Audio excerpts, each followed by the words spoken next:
Hello and welcome everyone to Stride Esports and week number 4 of the fall 2022 Rocket League tournament. That's right, week number 4. We're at the halfway point of the regular season. It's all going by so fast. My name is Desrux, and joining me, he was missed so much last week, but he has returned to us. Long have we waited, Mr. Bebic Activated. How you doing today? You're too kind, Desrux. I'm so happy to be back. It was a weird Thursday not being here enjoying high school Rocket League, but like you said, I'm back and we got some exciting matches as always. Battle of the Undefeateds on the cards for our Eastern region. It's going to be a fun day. All right, we got business to get to, so let's cross our T's and dot our I's before we get to the fun. Let's take a look at that weekly schedule now headed your way. Mondays, our players will compete on the Rift in League of Legends. Tuesday, it's an old game played by new minds. It is chess.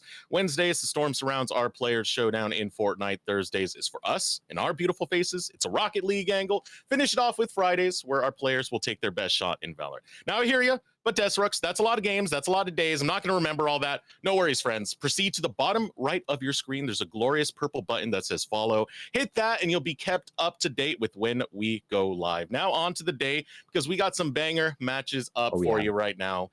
Eastern region, it's the battle of the undefeated. Virginia Virtual Academy versus Ohio Virtual Academy. We'll move on next to the Clash of Central. It will be between Insight Kansas and Texas Online Preparatory School. Improve your chops. We got a coaching session from Hero King to get you up to snuff. Come over to my neck of the woods in the Western region for Idaho Technical Career Academy versus Destinations Career Academy, New Mexico. Fun matches on the day, Mr. Bebic, but we got an undefeated showdown coming up first.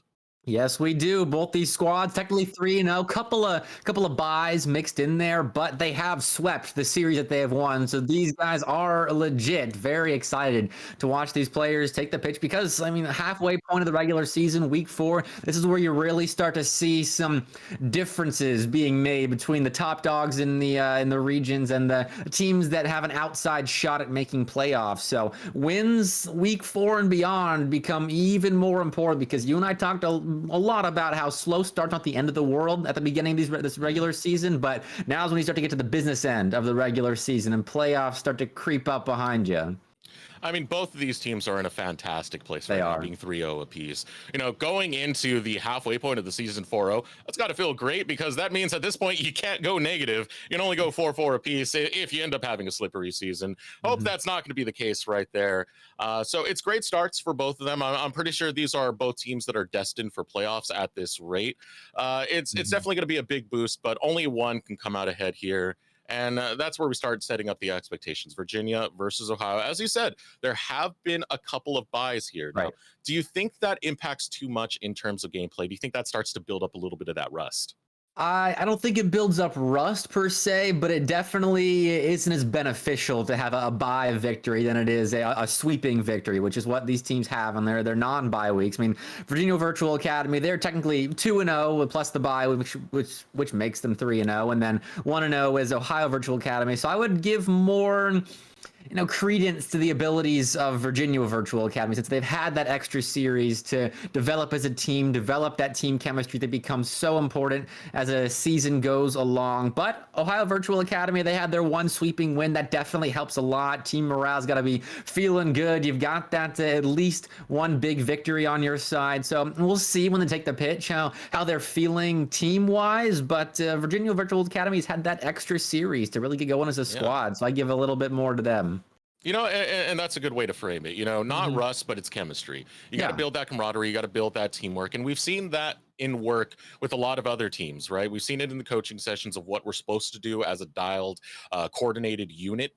And when we see that working together, sometimes we get games that can be absolute stomps. Other times we get two teams that have picked up a lot of that strategy and macro play, if you will, and can bring that to the field. You know, part of being in this tournament is working towards development, whether it be your own personal skills on your car, being able to juggle the ball, get those shots in. But it's also that camaraderie. It's also working as a team and learning how to pass, learning how to back for your teammates, and even follow up shots.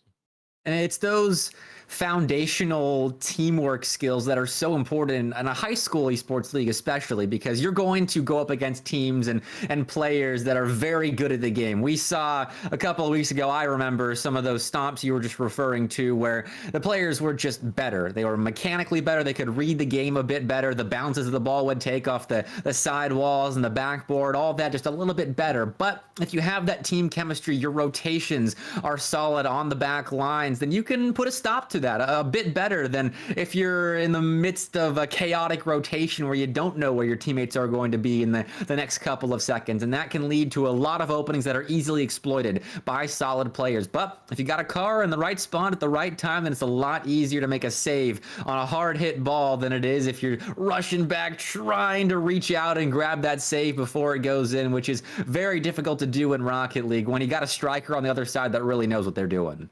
Now, with this coming up, I'm really excited for this match because I kind of see it as Goliath versus Goliath. We got two undefeateds, right? It makes me excited because a lot of the time that we've seen the Eastern region, it has been shutouts. It has been a lot of skill just going to one side. Usually the Western region is where we've seen a lot of the bigger fights coming in. So now seeing two teams that have those records, that haven't tasted defeat just yet, showing down. I mean, you're both going in with morale boost, and we are now ready to head into game. It's going to be Virginia Virtual Academy versus Ohio Virtual Academy. Let us know in Twitch chat who you want to win. Let's get underway. All right, I love the speed that we're starting off with, first of all. I mean, Shibo is very quick. He got to that ball, and that's a great challenge to put it into the orange box. Asher will get it out. Very neutral 50. Goliath versus Goliath, I'd expect nothing less. Two giants colliding in the midfield. The ball doesn't go anywhere. That's just how evenly matched these two squads look at the moment. It is locked in Ohio territory, which means there's a lot of shots coming out for Virginia right now. One being attempted at Shibo right there. Still recovered over towards midfield. Shibo now getting the angle to try and steal it away from Mediocre. Mediocre holding control in Virginia territory this time. It's good control from Ohio. They started out a bit sluggish, staying in their own end for a long time, but finding that clear is very important. Getting boost back on your side. You got to defend once more, and Asher will do just that. That's a nice save, and finds a teammate as well, though. Shibo, beautiful pinch to keep the ball in play for Virginia. They're doing a phenomenal job of holding on to that midfield line at the moment. We'll see if they can convert that into a score. Oh, they have a chance right here. Shooting up high, bounces, goes over towards the right side of the goal. Mediocre now looking for that recovery. Ohio, ball's been on their side for good majority of this game so far. They've yet to really knock it into Virginia territory past that one time that they got that drive through. We'll see if they can get that offense to transition, as Virginia are just taking attempt after attempt. Raiden sees one, but stolen away by Virginia. Solid clear, forced to miss off the back wall. Asher will convert their car into a passing machine, though.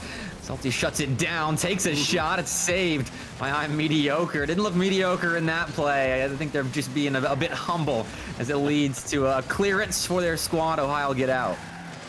It's one of those names where, like, if you lose, it's all right, I'm mediocre. Right. If you win, you got beat by a mediocre player. It's a win-win. This player has the psychology completely down.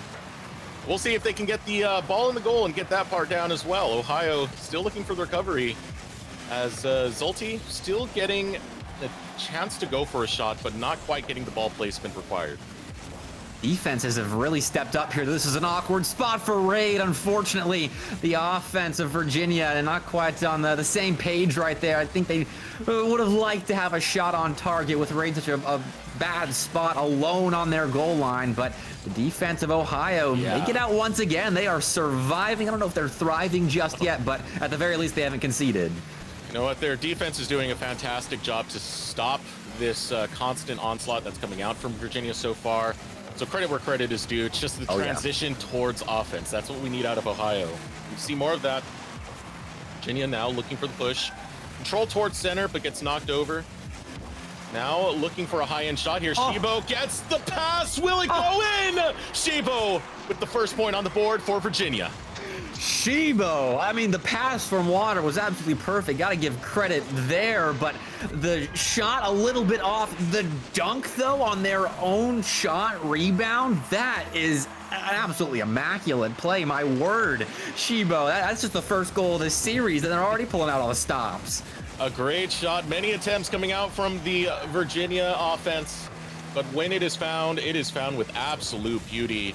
Now Ohio going on the offense. It will be blocked away by Zulte. Another shot, pass over, and knocked over towards Ohio's side. Ohio on the defense once again. They are, but they have done a decent job of taking solid challenges to make sure that despite all this pressure, the ball never really leaks out into a bad spot. It got close right there, but last player in defense for Ohio, again, succeeds on the goal line and looks to transition it, actually. I'm Mediocre. Wanted to make something happen, but couldn't quite do it. So the offense is going to slow down for Ohio, but at the very least, they're now trying to put a little bit of pressure on Virginia, which they need to do a bit more of as we approach the business end of game one.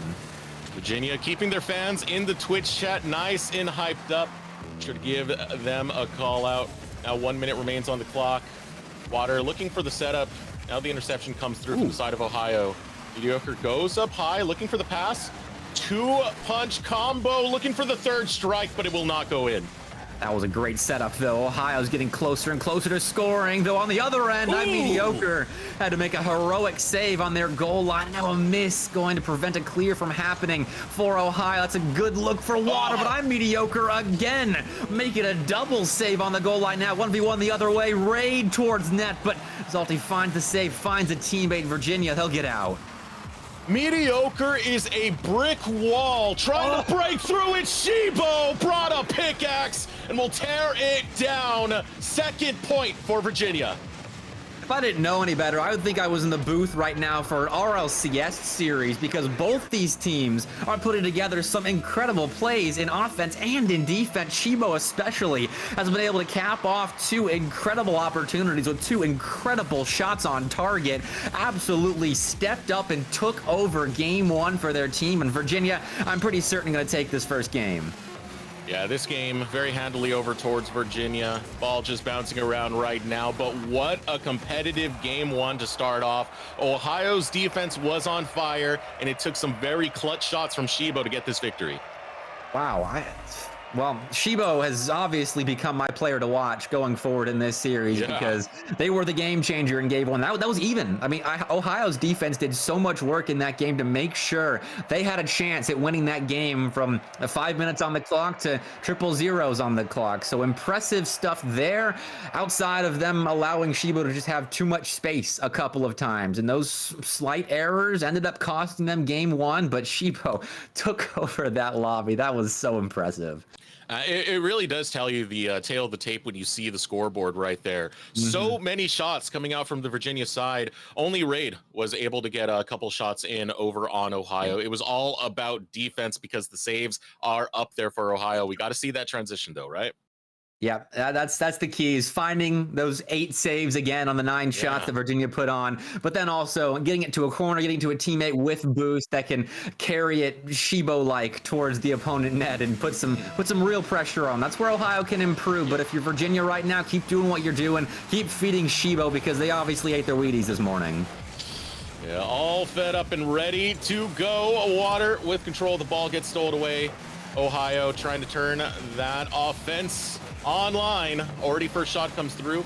Not going to get it yet, but more control towards center field. More placement over towards Virginia side. Looking for another shot now. Virginia trying to get control. Water the high end, but there is Mediocre once again looking to block.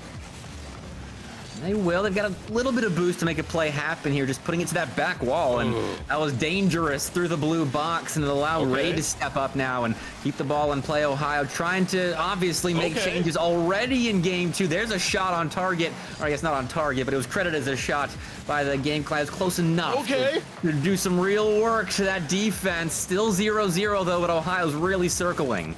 Okay, Ohio, this is the offense we were looking for. Shot after shot coming through. They didn't find one just yet, but it is a change, as you just mentioned, Mr. Bevick.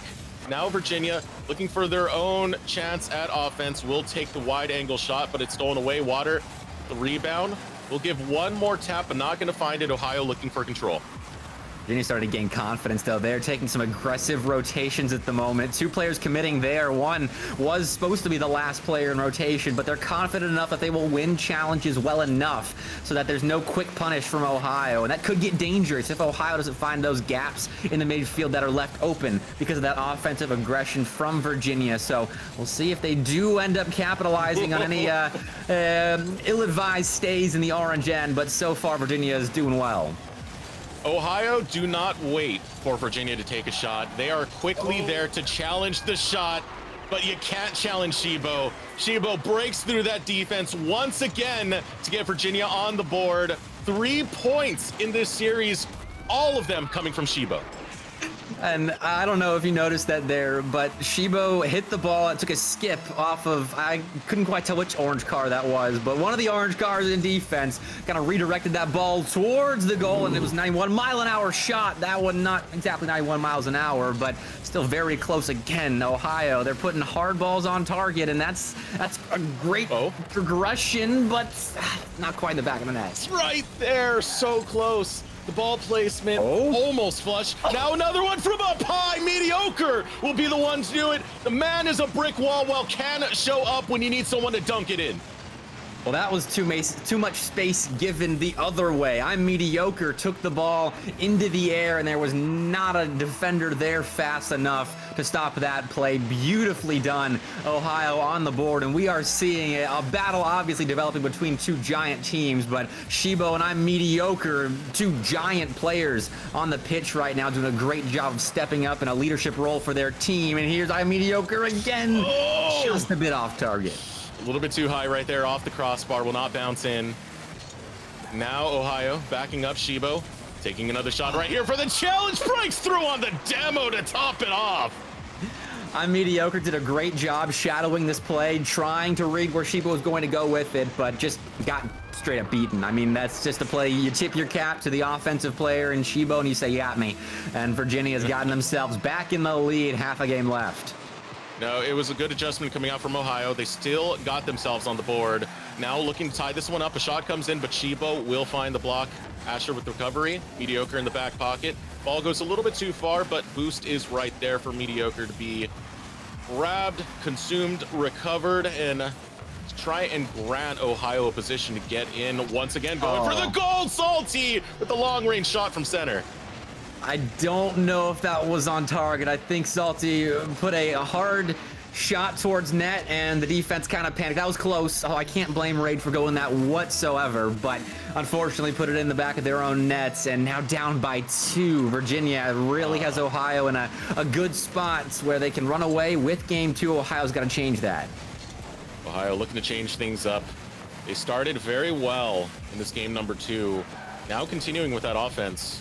It's been Shibo, who has been very clutch for a majority of the series. Will knock it over. Now Raid going up high. 2 shots, 2 attempts, not going to find it. Now following through, Ohio with the 3rd one, but still not in the net. This is a tough one for Ohio. It definitely is. Still, it's progression in the right direction.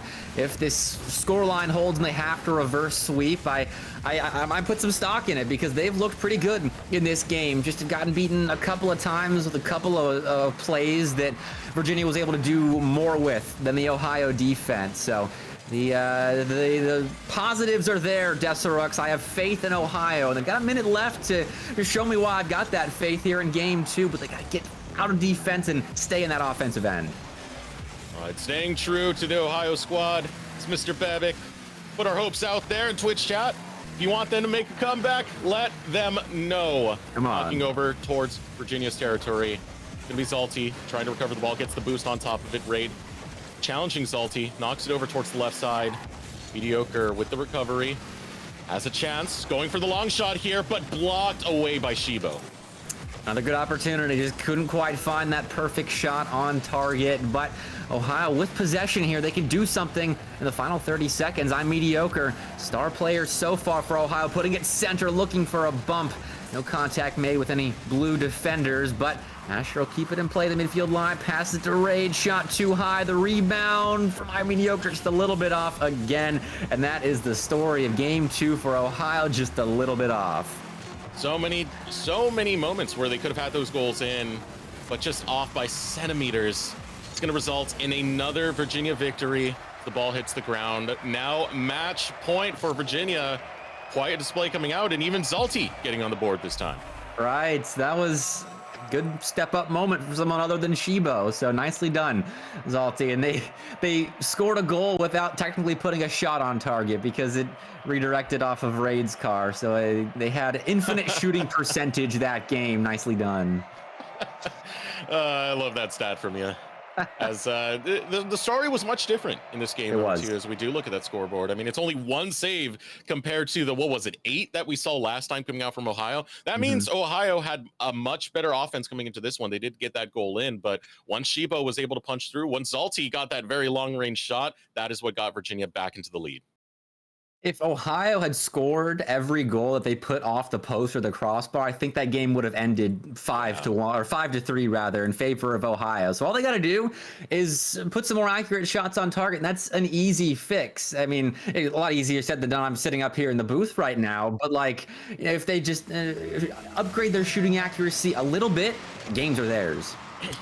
All right, everyone, if you are an Ohio fan, I need you to hold hands together, close your eyes, and channel your energy into this squad for them to take it to a series for Virginia. Just keep making money, baby, as we get into game number 3. This match point for Virginia. Oh, Shibo on target and caused enough chaos there on the Ohio back line that it's a goal, but what a setup. Knew they had a ton of time and space in the air to work with, and Asher and I'm Mediocre just had to watch with, I mean, headlights in their eyes. I am stunned right now. If it's headlights in their eyes, I'm the deer in the headlights, because that was some real technique coming out from Shibo, getting that goal in. Virginia already on the board in this game number 3. Shibo might be one of the most valuable players that we've seen so far in the Stride Esports League. Very, very impressed with what they've put on display. And just the 2 games and 40 seconds that I've watched of theirs. Though, gotta be careful here. And of course, Shibo knows exactly where to cut into the play, surgeon-like precision, and they get Virginia out of dodge. Almost able to break through one. Mediocre on the recovery. Demo goes in from Shibo onto Raid. High up is Asher. Recovery comes in, and now Raid able to get the ball, looking for the shots in. But you need to get a good pass. It's going to be passed away as Shibo looking to try and take another shot. This has been great for Virginia so far, but now the ball contested over center field. It's Ohio's chance to make a shot, but Shibo once again is just magnetically attached to this ball. And if they had a second more with that play, they got a flip reset. It's probably a goal. That's crazy, but good attack on the back line from Ohio to shut Shibo down before they could do too much damage. And here we go again. Asher wins that challenge to Raid for a potential shot. Goes a little bit too high, had to really race to that ball. And off the back wall, there's no shot opportunity for Ohio. They have to retreat now into defense, but they're still close, and they're forcing double commits out of Virginia. A little bit of revenge coming out as Shibo gets demoed in the process. Now looking for the shot. Almost there. No! Ohio can't sink it in. Shibo gets demoed a second time by Mediocre. So another opportunity coming out for Ohio. Control the ball coming over to Raid. Lots of members in position, but intercepted mid-air from the side of Virginia, not allowing that setup for the shot, and a demo coming through from Salty. No follow-up. Asher seizing the opportunity, needs to break through one defender, tries to send it up high, but Water reads it. Mediocre punches it. Great solo from Asher. It wasn't perfect. They didn't score on the first opportunity, but they did enough to force Water to a really awkward spot where they couldn't use a flip to get to the ball to either corner or above the crossbar. And Mediocre comes in for the finish. That was perfectly done by Asher. Did enough to put their team in a scoring position, and Mediocre always going to score goals like that. Great job. Absolutely great job from Ohio to tie this one up, but they can't settle on a tie. You want to take this to a series, they need to win this game. They need to get another goal. Asher now with the setup right over the top. Raid looking for it, but so quick is Shibo to get the ball out of position. Got to compliment Raid going for the dunk there, and I'll do it as well for Mediocre while we're talking about it. Read exactly where the defense was going with that ball and stayed in the middle of the play to put home the go-ahead. Ohio fans, get excited. A lead has been found on the side of Ohio Virtual Academy. On the kickoff, Ohio looking to take this to a game 4. Raid looking for a shot, will get passed over to Mediocre, challenged. Asher on the recovery. Over on Ohio territory, looking for a shot. You got to respect Shibo, and Shibo's in the air. Not going to get there. Now the challenge coming out. Another one through for Ohio. Here it is, right on the top of the crossbar, but not sunk. Virginia's unsettled at the moment. I mean, this is their first time playing from a deficit this entire series, I believe, and I can forgive the unsettledness right now, but they have to make sure things get calmed down on their defensive end because they're double committing, they're putting the ball in bad spots for themselves, and they've got full control of it. I think it's a product of a bit of panic caused by Ohio's newfound upgraded offense. So gotta settle down just a little bit, get back to your winning ways. You got 90 seconds to make the comeback happen, and I know you've got the star power to do it. All right, Asher with the shot. Asher, high angle, not gonna be sunk in. Almost finding another one would be Raid. Raid now looking to back off Virginia with possession of the ball. Sinking it over, gets stolen away. Mediocre seizing the opportunity. Asher will not let it leave Virginia's side. And now Virginia still looking for that recovery, but you have Raid there. Challenge coming through. It's now in center field with a minute remaining, Mr. Bevick. This is getting close. It is, and Ohio's doing a phenomenal job of holding on to the ball and wasting clock, but 1v1, Shibo versus Mediocre. Shibo wins it, but still gets it in a good spot for Zalti to take a potential shot, just put it off the back wall, trying to create something. Virginia close, but Mediocre shuts that play down with a pair of excellent challenges, though Virginia right back to it. 2 up off the side wall. That's risky from Virginia, but they are throwing everything at this Ohio back line at the moment, which is holding strong. Virginia, 30 seconds on the clock. They got to make it fast. Shibo has pulled off these clutch goals before. Can Shibo do it again? 20 seconds left. Water has control of the ball, but still in Virginia's side as Ohio starting to back off now, looking to play a little bit more defensively to ride this one out and take us to a game 4.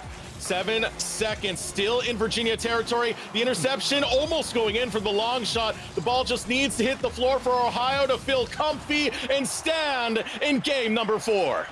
They made adjustments, they fixed their shooting accuracy problems, and they get themselves a little tick mark next to their name. Ohio They're looking good right now. Tesserux, I still believe in the reverse sweep. That same offense that was playing in game 2 that outshot Virginia was on display there for Ohio, except they shot so much more accurately, 2 for 8 that time around as opposed to 1 for 8, but their defense still playing so well. 6 saves on 6 shots. And it's wild because at the start of this game, it felt like it was just going to be another Virginia game with Shibo's very, very high angle juggle midair to get that goal in. But Ohio with that bounce back, the goals coming through, Mediocre really putting on quite the display to get this team back into prime position. And now we have a series on our hands. What I thought was the most impressive, though, was their ability to hold on to possession for such long stints. I mean, Virginia have 3 very mechanically gifted players that can dribble it over the midfield line, or they can link up and pass over the midfield line, but that was great control from Ohio. They read exactly where the defense was trying to go with it. They stuck around in that blue end for long periods of time and really nullified a really good Virginia offense. And I love it because it is adaptions from Ohio. Look at Ohio in game 1. Look at Ohio in game 3. It's a completely different beast. They've reallocated exactly how they're playing this game, and it's working well for them to take them to game 4.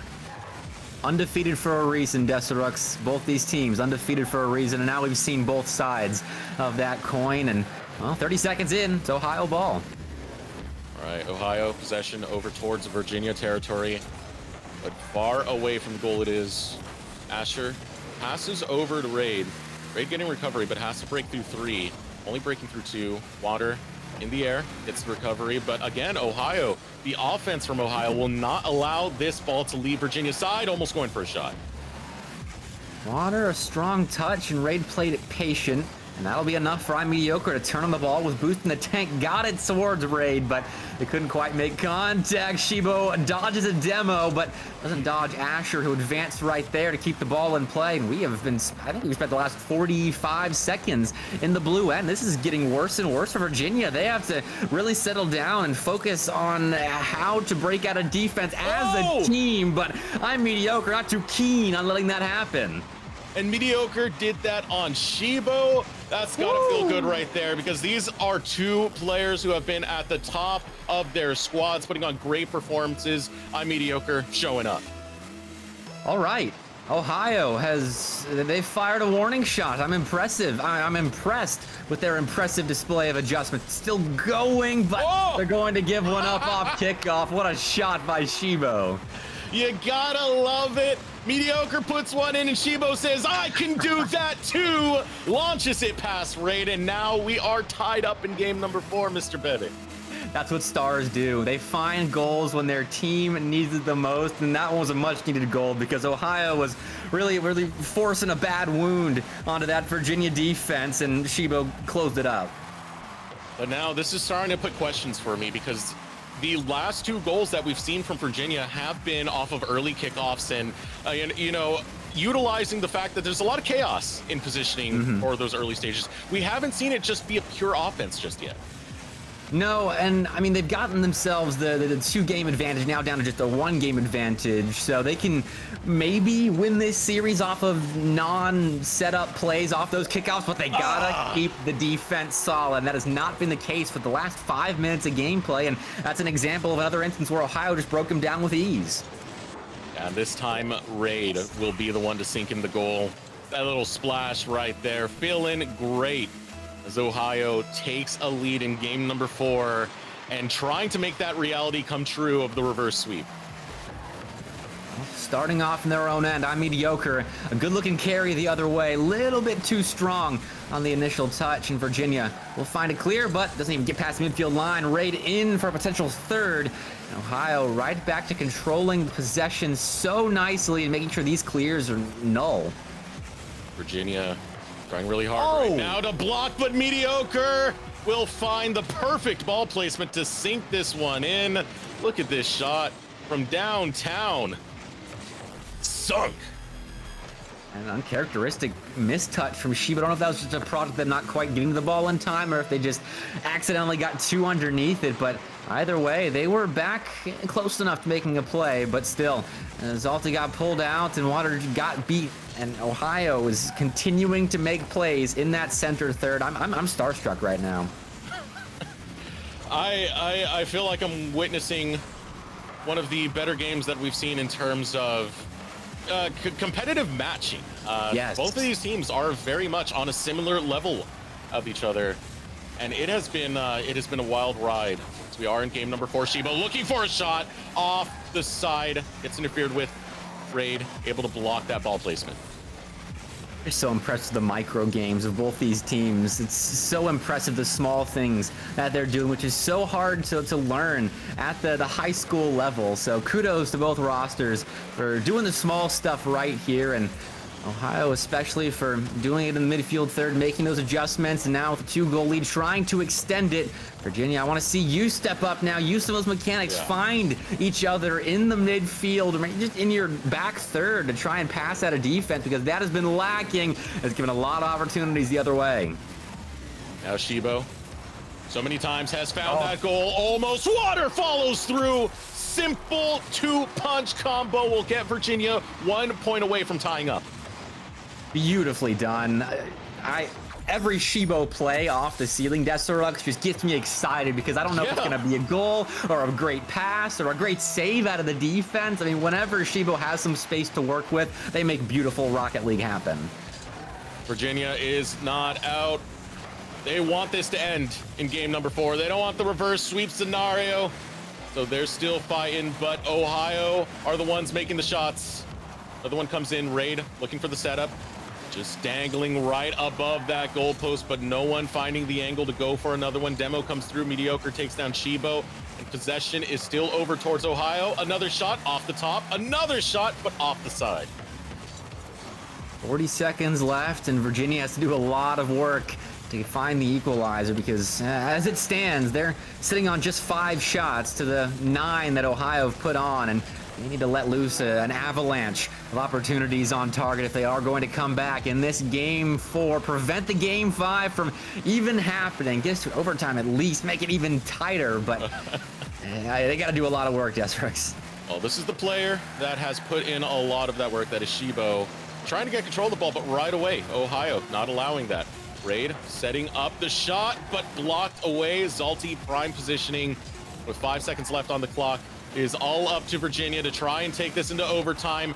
The ball hits the ground, and we have a game number 5. I'm so happy the Eastern region finally decided to give us a heck of a series. All 5 games evenly matched. Reverse sweep is on the cards right now for Ohio. 10 shots to 5. They doubled up Virginia there. This just gets my Rocket League analyst side of me so excited. And I see you in Twitch chat, Crazy Fox Legend. Greatest comeback? That's a good question. I think this is the greatest comeback without a substitution. We've seen better comebacks, but it was off of subbing in the right characters, right players at the right time. This is just static rosters going at it, and greatest comeback off of that.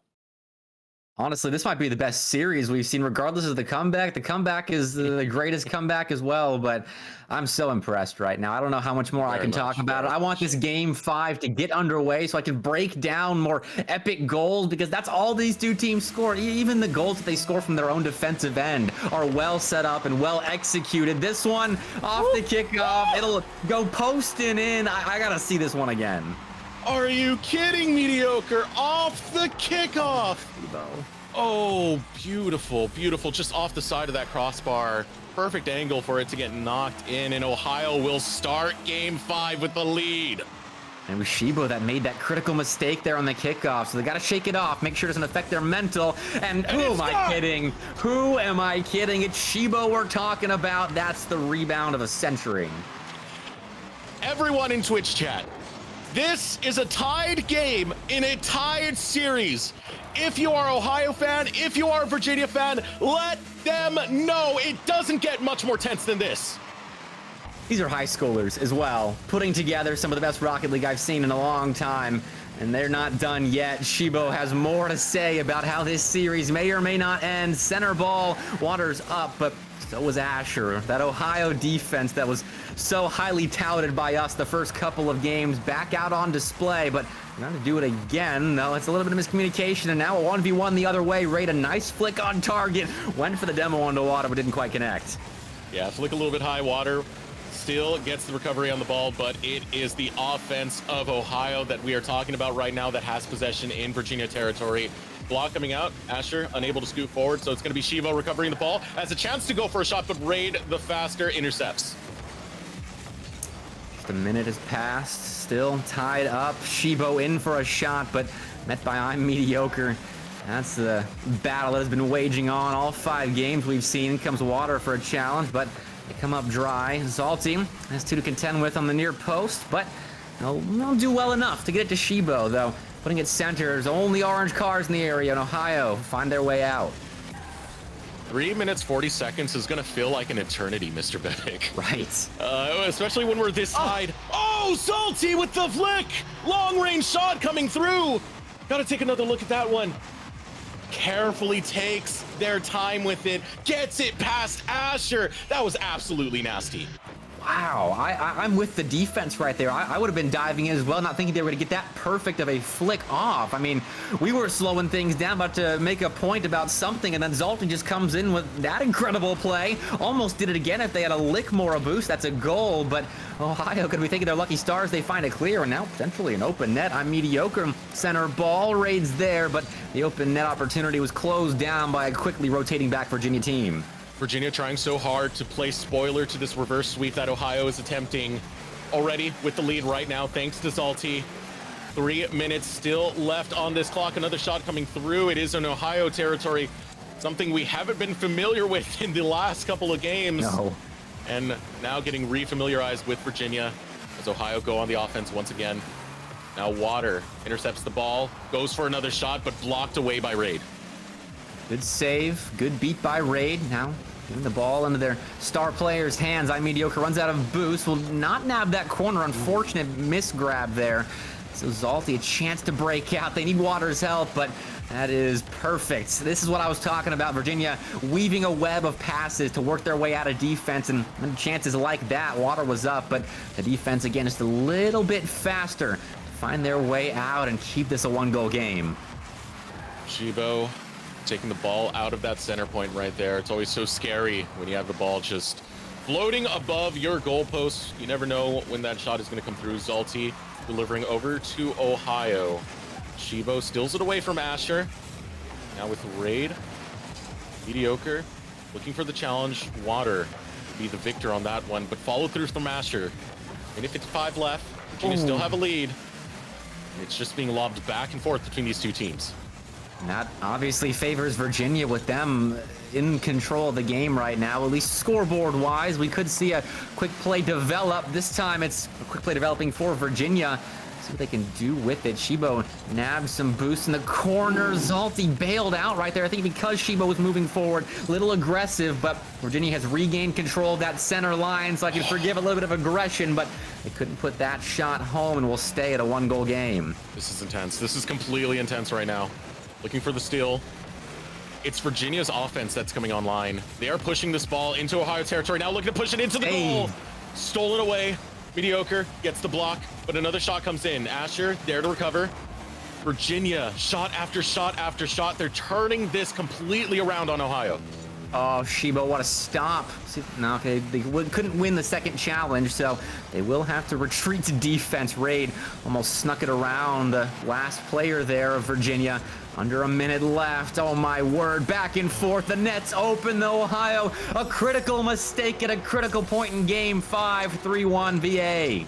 44 seconds on the clock, and Virginia score 2 up now against Ohio. It's going to take a pair of goals in rapid succession for Ohio to take it into overtime. Virginia barely at the last second, when it seemed like Ohio had it dialed in, they're coming back alive. Where resilience is shown. Good win. Almost a catastrophic miss, but Ray gets it on target. Beat. I think that was I'm mediocre to the play there. Nicely done, and that's 1 back for Ohio. 1 back for Ohio. A critical one needed for Ohio. Yep. But 1 more point. They have 36 seconds on the clock to do that. Can they, Mr. Bebic? Let's find out. Oh, I've been a believer in Ohio for a long time now, Deserux. You know that. Everyone knows that. I'm happy to see the fans still pouring their support out in Twitch chats when players need it the most. That's a great demo by Mediocre. The boost steal as well, trying to suffocate for these last 20 seconds. This Virginia defense, opportunity on target, double commit forced. 15 left, and we got to see some magic soon. Definitely got to see it soon. 10 seconds now on the clock for Ohio to get this point, to take it into overtime. Going up high. Over off the back, it's in Virginia territory. You got to keep it off the ground. This is going to be a challenge for Ohio. It's bouncing off the back, hits the floor. Virginia, they stop the reverse sweep, smothering out the flames of Ohio to just barely, by the skin of their teeth, take this victory and continue to stay undefeated. What a series. What a series. Keep an eye out. All 6 of those players, you may be seeing them on the biggest of Rocket League stages in the future. That was an impressive display of high school ability. This is why these kinds of leagues are put on, to give players with skill like that a place to hone it, a place to build camaraderie as a squad, make comebacks happen, shut those comebacks down. Credit to both squads. I don't want either of them to walk away with a loss here, but unfortunately Ohio has to be 3-1 now. That was insane. That was insane. Neither of these teams should feel like losers into this one. No. They should both be very proud of their performances. Ohio especially, that was almost a reverse sweep when you were at match point 2-0 against Virginia and you come online like that. That is the adjustments that are crucial in a lot of these best of series. That is what really makes you shine and some of the higher levels of competition. I loved it from Ohio. You know, Virginia, they still got that bounce back at the end of the day, but what a series that was. And this is our first game of the day, Mr. Bebic. The Eastern region came to play today, and I can only hope Central and Western are just as excited, because that was an adrenaline rush. I mean, I was very excited just to be witnessing, be in the same lobby as that series. I mean, all of those games, bar the first 2, were 1-goal games, and even the first 2 were super close. I still can't believe it was just 1 point away from tying up. That's how close that game was. I'm done being a caster right now. I'm over being a fan. I'm going to be a fanboy. I'm going to gush about that one because it was just fun esports. That is what I want. I want fun esports in Ohio, Virginia. You gave it to me. You're great. You are both great. Thank you so much for that. All right, we're going to a break. We gotta recover from that. We'll be back in a little bit, so stick around. We'll see you in a second.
Welcome back, everyone, to Stride Esports in the fall 2022 Central Rocket League week number 4.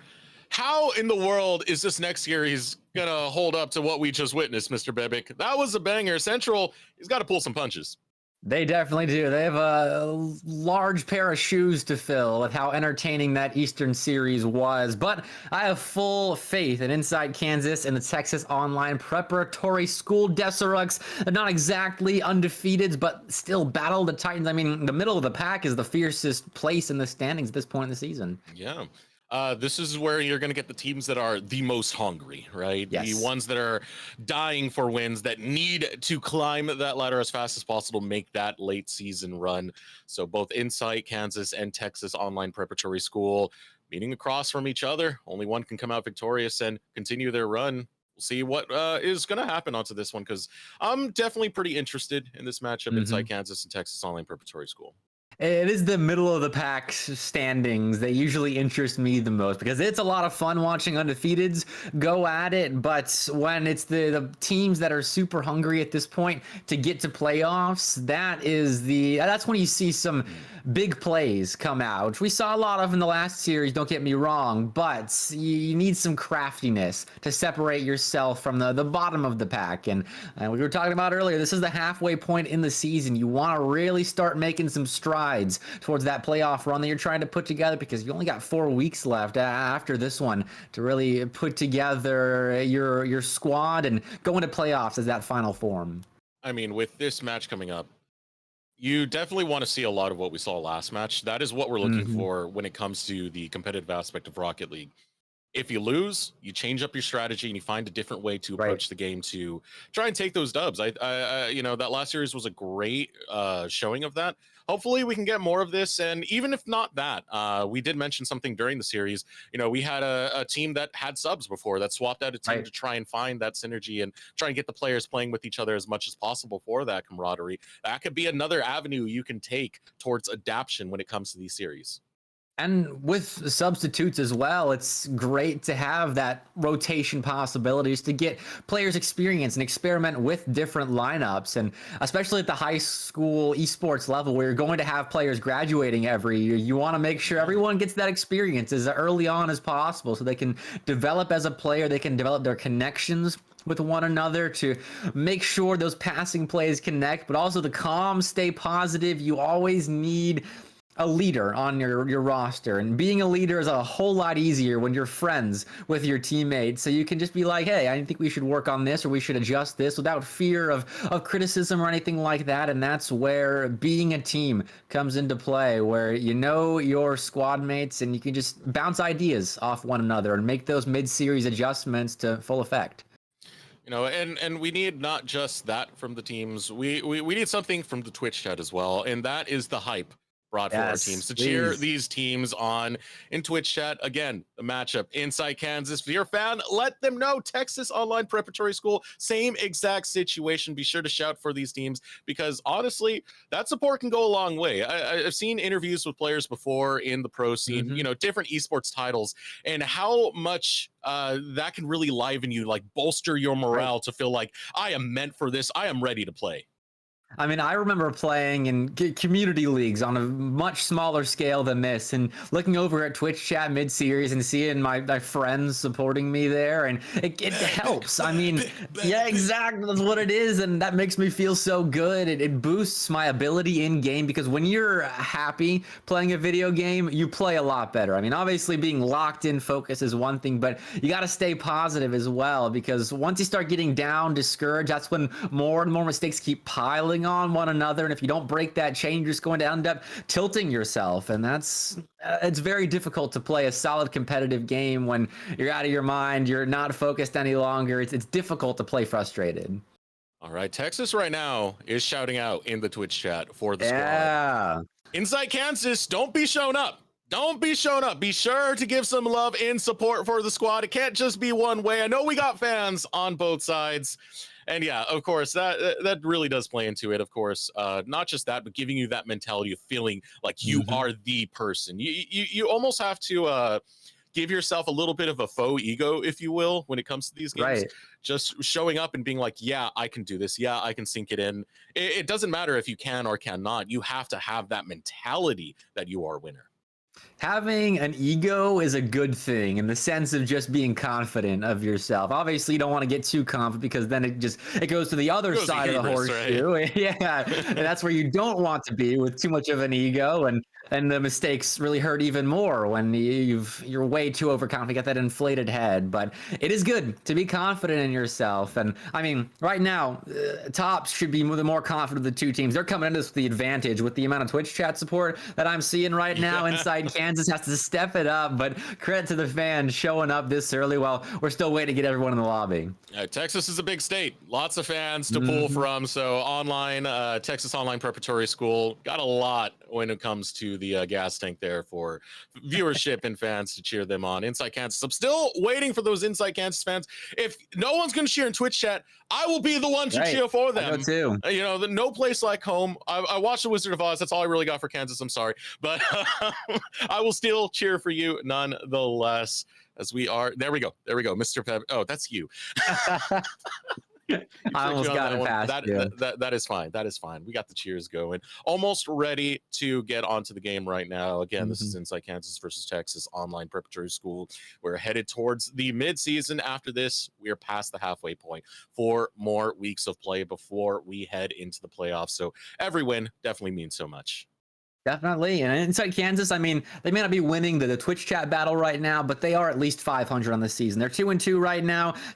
Tops is 2-1 at the moment. So you still got 2 wins in your back pocket to give you that confidence without the fan support being your sole reason for going out there and competing. So they'll be all right, I think, even without looking over at Twitch chat, because they've got each other. That's what teammates are for, to lift each other up, what coaches are for, no matter their knowledge or skill level. If they're the best coach in the world, they could know nothing about the esport and just be a mental coach, because we see that at pro levels where teams will employ mental coaches to keep their players on track, make sure they're staying positive, talking to one another, and strategists as well. Very, very nice. But just having that leadership on a team is so huge. You know what? Since we got a little bit of time, I do want to mention that you're talking about mental coach. There's esports psychologist out there.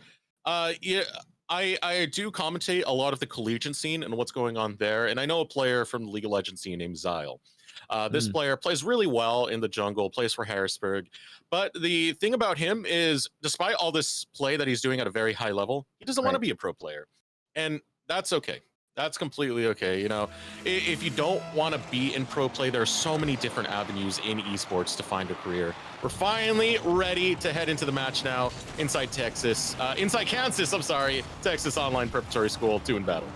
Well, this is a good start. Asa right there off the back of an early demos. King Ranch there getting a little aggressive there in the corner, taking out Just Wolfie. Nicely done, and Tops on the board first. Texas firing on all cylinders to start off this game. First 11 seconds will get them a lead. Inside Kansas need to respond. They do, especially then you get set first, honestly. Then they can think about a response. It's the second kickoff loss, and that could have been the second goal right there. That was a King Ranch flying with a lot of speed, but they don't find it now. Just Wolfie, potentially some revenge here. No, it's a good stuff there on the back line by Celesteller. Yeah, takes a high angle, gets challenged out by Celesteller. Celesteller looking to seize this opportunity. From the side comes King Ranch, and Texas will get point number 2 courtesy of King Ranch. Nicely done. King Ranch got the demo to set up the last goal and had a straight up beat right here. Fire Lizard couldn't quite read it off that waterfall bounce from the back wall and down, and King Ranch was all over it. Good speed and offense, and a solid start for Tops. Texas already 2 up within this first minute. Great start for them. Like Kansas will be looking for a response. Just Wolfie looking for the block there. Here comes another shot from King Ranch. Just going to go for the pass instead. Bounces it off the side, sends it towards the center. But no one in line to go for the goal. Just Wolfie with the recovery. Now needs to get it past the Texas defenders. Gets one, goes for a nice angle on that shot, but Asa was there to catch it. That was a nifty try out of Insight Kansas, almost a nifty shot from Stellar. King Ranch marching in to stuff a near post shot home, but the defense will hold for now. Much better from Kansas to get themselves set up in defense. Now they're finding clears, now they're finding opportunities to score, but just Wolfie couldn't quite make contact there. So going to stay at 2-0 for now, but Insight Kansas, they're trending in the right direction. Yeah, 3 members right here committing to the defense against Texas. Will steal away the ball. Stellar can't get control. King Ranch over on the sidelines now, has to get through 3. Can't even break the first one. Stolen away. Stellar on the high angle. Gets the score. Barely able to dribble the ball. So nicely done. Players still just making plays. That hasn't stopped in between the last series and now. What a shot. I mean, it's one thing to get the ground pitch to send it straight on, but Stellar sent it back post. Didn't even use the little bit of space they had on the near post, but there might have been a defender there to make the save happen. It's an impressively placed shot and an impressive lead. Texas Online Preparatory School continuing their hot start. Fantastic for Texas, being 3 up, 3 minutes now on the clock. Inside Kansas, defense has been broken quite a few times, but they've had some decent offensive chances. It's all about that ball placement. Just Wolfie goes wide. Stellar now grabbing control of the ball next to King Ranch. A lot of boost for just Wolfie here, but Stellar has the angle, and the shot is made by King Ranch. Good setup again. Stellar just put the ball in a spot where it was difficult for the defense to make a read. Just Wolfie a little bit off, but when you're that last player in the rotation, you got to make contact. So unfortunate miss there, and Tops all over the play to pounce again. Their rotations, they are solid. They're always in the midst of things, ready to score a goal. Everything's bigger in Texas, including the score lines. 4 up and now 5 up with a massive goal find by Stellar. Great read. That ball, it's tough when it's just floating there and it takes a hard bounce off the ground. It's tough to get on top of and send a shot in. So nicely done again, Stellar. Good placement of the defense for Inside Kansas. Has a couple of holes they need to seal up fairly soon. Inside Kansas, their defense has been broken 5 times in a row, and number 6 now for Stellar. This is absolutely insane. Pass coming out from Ranch sets up Stellar beautifully. That's tough to read if you're the defense. It's a hard, accurate pass center, and I can't really blame them for not being completely set to defend against that shot. That was just Tops, again, outplaying the defense with a solid strategy and finding themselves a goal as a result. Game 1 is, it's looking like a stop. We need to see some more out of Inside Kansas. Get some clears over the goal line and then get those rotations moving forward. It's very much a Texas game, number 1 off of this performance. Nice setups. The ball placement has been flush. The passes, everything so good for Texas. Zaza looks to recover the ball, now going into Texas territory. Gets bounced immediately towards center field. Just Wolfie. The high angle. Asa again for the recovery. Another shot coming out. Mystical Zana will back up. Wolfie looking for the setup now. Tries to break through one defender. Timing not exactly there. Sends it towards center.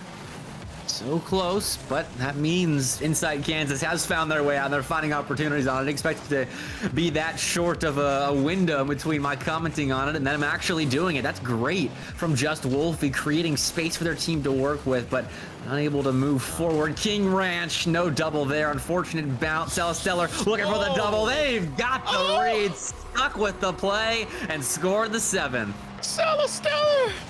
Oh my word! That was... Oh, it just took the life out of me. Bounces it off the top. Doesn't mind. So many goals in a row. Stellar is a phenomenal player and is really showing off right now.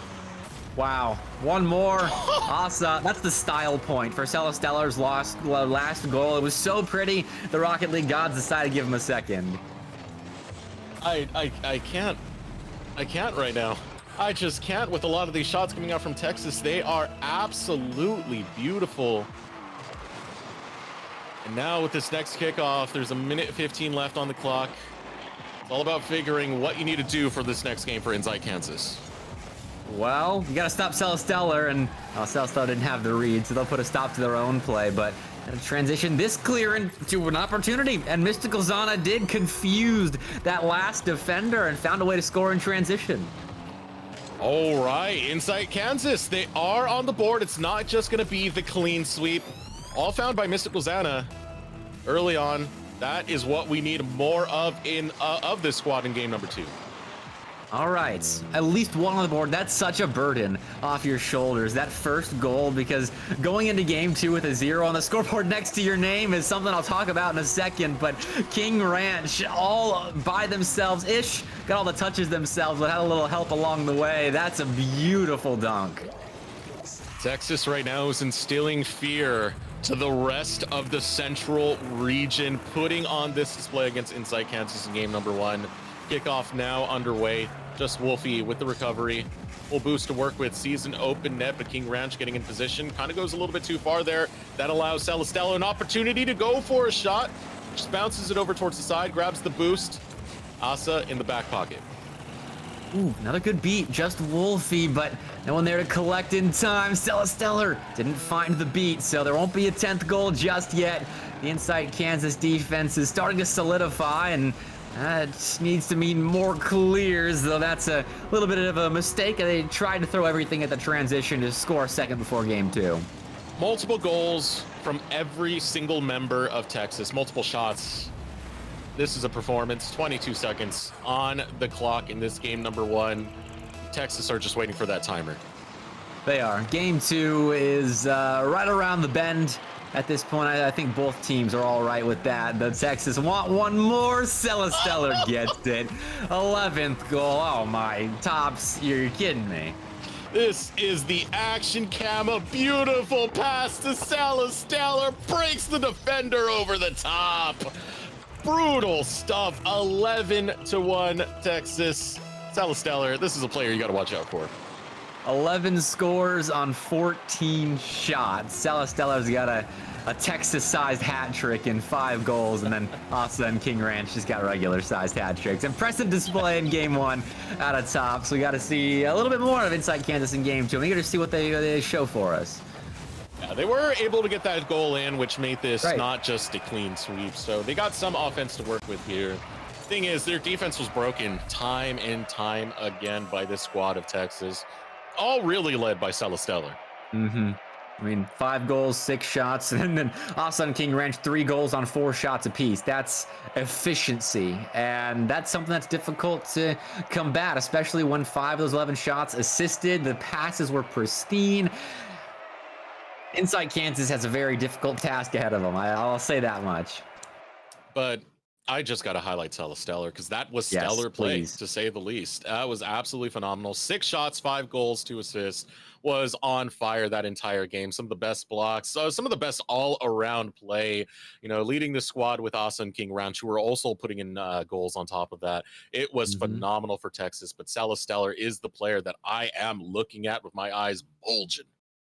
You could easily get all their highlights from that game and put it out on the market and sell their stellar plays in that first game. We got to see if they have any more of those in game 2. I'm excited for this. I'm excited for the future of esports and Rocket League. If we have young players like this in high school, just waiting to climb the ladder and get into the next one, as we are getting ready for game number 2, now underway. Insight Kansas, 1 down. They have to make the adaptation. All right, it starts off again in the blue end. Just Wolfie, little bit beaten there. Fireless and Mystical Xana, a little slow to the play. It's precarious, but they at least got the ball over that midfield line. Nabbed midfield boost, securing those 100 boost canisters. So important, but you got to do something with it. Good play by Just Wolfie. This is so tense. The ball was just dancing around the front of Insight Kansas's goal. Now Just Wolfie seizing the opportunity to try and drive it over towards Texas territory. Mystical Xana over the top. A little bit of an overcommit coming through. Fire Lizard. Let's just come into the match. Gonna change this one up, and a block comes through, but King Ranch will pass it right back in. That's just not fair. Come on. King Ranch picks up the 100 and then goes from being on the right side of the ball to the left side of the ball, getting it goal side and then dunk. That's what a play from King Ranch. You can't even be mad at that if you're inside Kansas. That is phenomenal play. Phenomenal play. Celesteller on the kickoff will get control of the ball, sends it over towards the side of Insight Kansas, but Asa cannot find the dunk in. still the steal away coming out from Texas is Stellar, Asa just going to try and casually demo each other. Definitely a little bit of friendly fire potentially, and well, Stellar's transitioning that friendly fire into enemy fire. Took out a couple of defenders, but Inside Kansas still make the block. Have to get back and make this one though. King Ranch too speedy, let that happen. Open net, so King Ranch says it's open season. Easy grab right here. Passes the ball up, juggle to self and slam it into the goal. 2 up for Texas. Not as fast as we were seeing with game number 1. Inside Kansas still looking for their response. No, it's 1 shot to 2 right now in favor of Texas, but Kansas, they're in the neighborhood at the moment, though. King Ranch is about to evict them. That's a hat trick in the first minute, 19 seconds. They're 3 for 3 at this point. They've stepped up. 2-3. That is clean stuff. And that is something that Inside Kansas cannot allow Texas to set up. You've seen it a few times now. Texas kind of just get ball control over the straight center of Inside Kansas's goal. Inside Kansas has just been looking to challenge them rather than meet them in a lot of the setup. They have challenging here. They did meet them at the point of contact. It's a good challenge to press the ball to the orange end of the field, but that second challenge, that's so important. Mystical Kazana in for that here. The ball stays with the corner though, and that's unfortunate. That does not help Inside Kansas's prospects of staying in the offensive end. Octopi, Wolfie, trying to send it towards center field. Open. A little bit of an overcommit here. Now we got an open net to work with. Wolfie looking for the setup, but now has to get through Stellar. Tough opponent. Stellar will get the block. Still on Texas territory. 3 members of Inside Kansas now looking for the defense against Asa. Zana into the air. Center field. King Ranch looking for the juggle now. Will not get sent over towards their side. Stellar on the recovery. Relentless offense. Looking for another shot. Stellar will not get the steal away from Wolfie. Goes over the top, and now you're looking for this for King Ranch. They've done it so many times. Again with the dunk. That's just a player with great mechanics, flashing those mechanics against the defense that can't quite keep up. I mean, just Wolfie was up there quick to challenge it. King Ranch was just too skilled to allow that challenge to disrupt. It was a beautiful carry, coast to coast. That is perfect defense to offense scoring, and Tops up by 4, make it 3. What a shot from Mystical Zana. Let's just see that right on the replay, right off of the kickoff. Mystical Zana careful with the setup, but once Mystical Zana sees it, instantly in on the left side of the goal, gets through the defender. Nice shot coming in for Inside Kansas. I love the chat as well. You can't see it on stream, but Fire Lizard complimenting their teammate with a nice shot, and that's so good to see. A team that is down by 3 goals at the moment. It's a tough spot to be in, but they're making saves in defense. They're still complimenting one another when they make good plays. I like to think everything's still positive on the Inside Kansas side, and that is something to build upon, especially when their defense is holding together like it is right now. All right, now Inside Kansas looking different from that game number 1. You got double digits coming out from Texas. Inside Kansas not going to allow that a second time. Now starting to fight back, but they got 3 goals they need to come back from. It's far away, but it's definitely much more improvement found by this squad. Going for the goal is going to be Texas. Stellar with the bounce. Asa follows through. Stellar takes another shot, but cannot find it.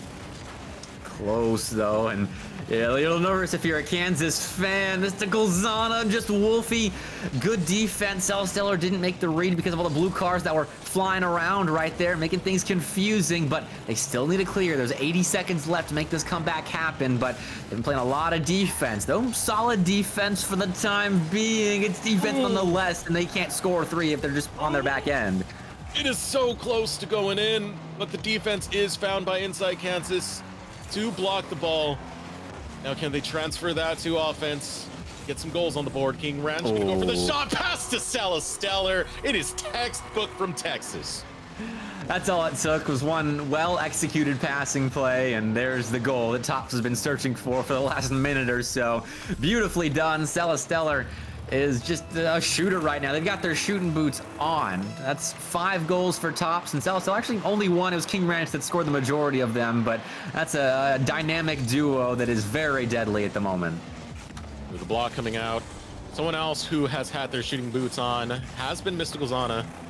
This is someone we're hoping for out of Inside Kansas to get a little bit more into that goalpost. Get Inside Kansas back into prime position. It's still a far way off. You're waiting for this game number 3, if anything.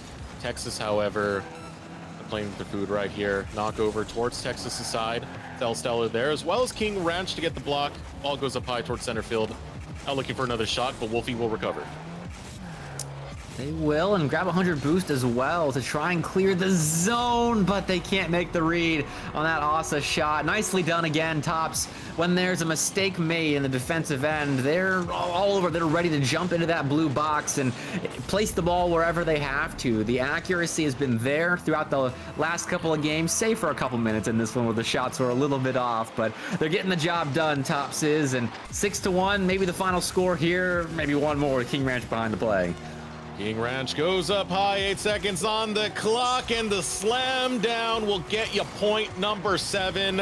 All with 7 seconds left on the clock. Gonna be pretty lucky here for Texas.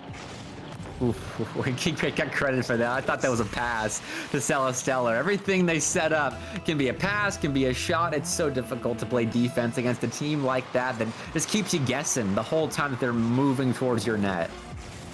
And now going for another one. Wolfie will intercept, and as this ball hits the ground, we have ourselves a match point. Texas 2 up now in this best of 5.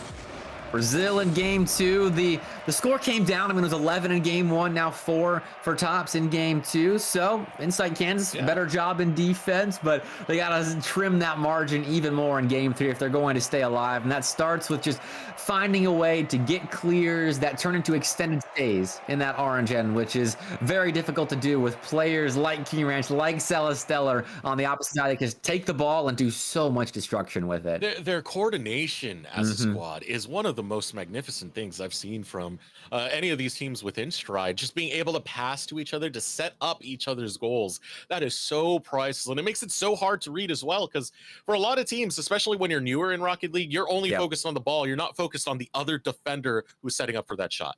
Definitely, and you're not focused on each other as well, your teammates. And Inside Kansas, maybe just look around the pitch when you're going up to the ball. It's easy to have that tunnel vision on the rock. That's so important to get a good touch on. But if you can find one another, get those passing plays generated, then maybe you'll find yourself some more open opportunities. Mystical Zana had a couple lanes to shoot with the last couple of games. I think they've scored both, actually, for their roster. And those develop when you find passing plays down the field, but you got to get it started with good clears. Well, we had a attempted reverse sweep last series. Inside Kansas, let's see if we can have that happen 2 times in a row. Asa says no, says absolutely not. It's going to be a Texas game. That's an emphatic no, too. I mean, they came flying in to slam that ball home. 74-mile-per-hour shot. And, of course, King Ranch in the middle of the play, even when they're not scoring, they're dishing it off for their teammates to place the ball into the back of a pretty open net. Right off the kickoff, and again into Inside Kansas territory. Getting knocked over. Stellar looking for the pass onto Asa. 2 goals in the first 16 seconds. Not a good start for Inside Kansas. Tops came out guns ablaze. Doesn't matter. They have outscored their opponent 18-2 so far in the first couple of games. They want more goals to their name, and they found 2 here. Gluttonous with the goals right now. More. See if they can get another one as Asa looking for the setup. Doesn't have anyone to pass to. Stellar can control the ball. Mystical Zana right below. Doesn't have any boost to work with right here, so gonna have a hard time getting control of this ball. Gets stolen away right away by Texas. A lot of commitment coming out from Inside Kansas to try and get this recovery. And it works out. I mean, Mystical Zana got it into the orange end for a second, but King Ranch did find a way out. Now some control here. Lots of boost. Extra flip to their name. Mystical Zana going to get in there and interrupt from the ground up, but and do well enough to make sure there's no third goal just yet. And just Wolfie had a lane towards net, or towards at least a challenge. Didn't quite take it, and that's an open net on the other side. Time and time again, this is the calling card of Texas, if you will. Shot comes in. Asa doesn't quite land it. It's all right. King Ranch is in the back pocket. Make sure all that flavor is on your salad, and you're going to have yourself a good time. And Tops definitely is. The fans will rejoice. 3-goal cushion going to feel nice, but Mystical Zana, they've scored before. They can score again or pass center. Celesteller will intervene with that passing play, so nothing doing for Insight Kansas just yet, but a good kickoff win, and they're still trying to build off it. Just Wolfie to that back wall, not quite a shot. Again, interrupted by the defensive Tops, but still good stuff from Kansas. Here we go, Wolfie. 3 members right there coming from Inside Kansas looking for that recovery. Ooh, very close on the shot. For Texas once again, King Ranch, phenomenal player. Great performance coming out of these two King Ranch. This dynamic duo, King Ranch and Celesteller, their passes have been magnificent. Now just Wolfie center field. It's recovered onto Texas territory. Texas are surrounding that ball like sharks. Inside Kansas trying to get that control, but standing so far back, getting ready to defend against Texas. Okay, the defense will get back in time. Just Wolfie backwards to the play. Oh, this is so awkward right now. We're just gonna stop. Who's gonna bite first? It's a game of chicken on the goal line, and Inside Kansas going to get out of there unfried. That's patient defense. Oh, I was holding my breath. That was terrifying. So patient the defense was. Stops a goal from coming in. Inside Kansas playing a little bit of games with Texas Online Preparatory School. Wolfie looking for the drive now. Has it, but there is King Ranch once again. Blocks it away from Wolfie. No shot attempts coming out just yet from Inside. Ooh, Tops though. There's a pair of shots. Asa and Celesteller are going to score a goal off the back of a drop down, and then just an easy finish. Asa's had the easiest game of their life. They just keep entering the blue box, and then an open shooting opportunity presents itself. It's great aim from Texas. It's not just towards the goal. It's also the follow-up that's coming through from Texas to make this a 2-punch combo. I think that's been a majority of their goals. Been really good at this setup. Already looking for another one right in front of Inside Kansas. Mystical Zana will get the recovery. And right now, 2 minutes left on the clock. Over the top, gets through Asa and gets into the goal. Just Wolfie able to score. Great stuff. Just Wolfie has usually been the player to set up transitions from defense to offense for Insight Kansas, and now finally they're rewarded for their midfield work with a score. Beat the entire Tops defense, and Insight Kansas on the board. 2 minutes left. Maybe we have a shout at this comeback. We can hope. We can certainly hope onto this one for Inside Kansas, but they need to get goals and they need to get them quickly. That is a hard team to get goals against on Texas Online Preparatory School. Still on their territory though. Wolfie backing up, tries to get the recovery on the challenge. Still gets forfeited over. It's Texas who get control of the ball once again. 3 defenders now available for Inside Kansas in position. King Ranch has to back off to get more boost. Wolfie with the steal away, sees an open net in the backfield, but doesn't quite get the angle. Oh, what's King Ranch gonna do? They've put on a display of mechanics tonight, and here they'll just tear through the entire defense except for just Wolfie. They were beaten on one challenge, but the resilience in defense allows them to get back into the middle of the play on their goal line and make sure that goal is not scored, even with King Ranch behind it. Now a transition out as well. I'm loving it. Just Wolfie stepping up at the moment, but they got to rush back 1v1. Celesteller bar down and out. The defense holding on for now. Inside Kansas unscathed. Inside Kansas finally adjusting right now, putting much more offense in. It's still a far cry from where they need to be, but it's a definite step up in competition right now as Zana looks for the recovery on the ball, will not get it through one. So vicious is Texas when it comes to fighting for this possession. Now Wolfie sees an open net. Wolfie sees a chance. 30 seconds on the clock. Gets stolen away by Celesteller. Nice cut by Celesteller to get back into that play. I was talking about defensive resilience for Inside Kansas a second ago. I'll talk about it for Tops there. That was nicely done. Not even giving a second goal over to Inside Kansas. Even with this game very, very close to being over and done with. 10 seconds left, and I think Tops have secured their 3-1 record now, which is a solid start to the season. All right, the ball landing on the ground. All things considered, though, Inside Kansas, they still got a goal in every single game. It wasn't a clean sweep, just Texas so good on this offense and so good on these passing plays. And every game, Inside Kansas cut down the amount of goals that top scored. It was 11 in game 1, then 7 in game 2, and now 4 in game 3. If we were playing a best of 7, we'd have some real tight games later in the series. But Inside Kansas, they can take that defensive momentum hopefully into next week and step up against their opponent there, get back to 500, 3-3, because they're still very much in the playoff conversation. Yeah, as that game started, we were just talking about adaptions, right? On the fly in the game without substitutions. We saw it in our first series of the day in the Eastern region, and how we did still see it, you know, to a lesser extent. It wasn't able to take any game within the series, but it's still great because it means they are learning and they're adjusting to the play that is meeting them. Again, Texas, great squad. Great squad. Asa, King Ranch, Celesteller. There's no one I can really put down onto this because they were all scoring like madmen. Right. I mean, King Ranch had that big game too, but they were all offensive menaces. I did not envy the situation that Inside Kansas's defense was stuck in that entire series long, having to read everything flying at them from every which way. But they did an admirable job just keeping up with their opponent there and making it a relatively competitive series. All right, but now that series is done, it is time. For those of you watching right now, we're about to have some for fun games. We're going to have community games. If you don't like me, if you don't like Bebek, if you don't like our staff, come beat them up. Come to the community games. Put the fist right to the jaw and be sure to KO us. We don't mind. It's all right. We're here for the fun. We're here for a good time. So be sure to check the Twitch chat. The room will be Stride Esports, password Stride123. It's going to be a lot of fun. We're going to throw it over to a short break while we get prepared for that. So be sure to stay tuned. Not going to want to miss it.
Welcome back, everyone, to Stride Esports. A fun match that we just had. We're seeing so much in terms of adaptation from a lot of these squads, but now we want to have some fun. So it is time for our community matches. As you can see in the Twitch chat, HPKas has put in the lobby is Stride Esports with the password Stride123. You know, Mr. Bebic is probably going to be right there. So if you want to beat him up, if he said anything bad about you, go ahead, please beat him up right now. Go on Rocket League. Hop on, log in the game.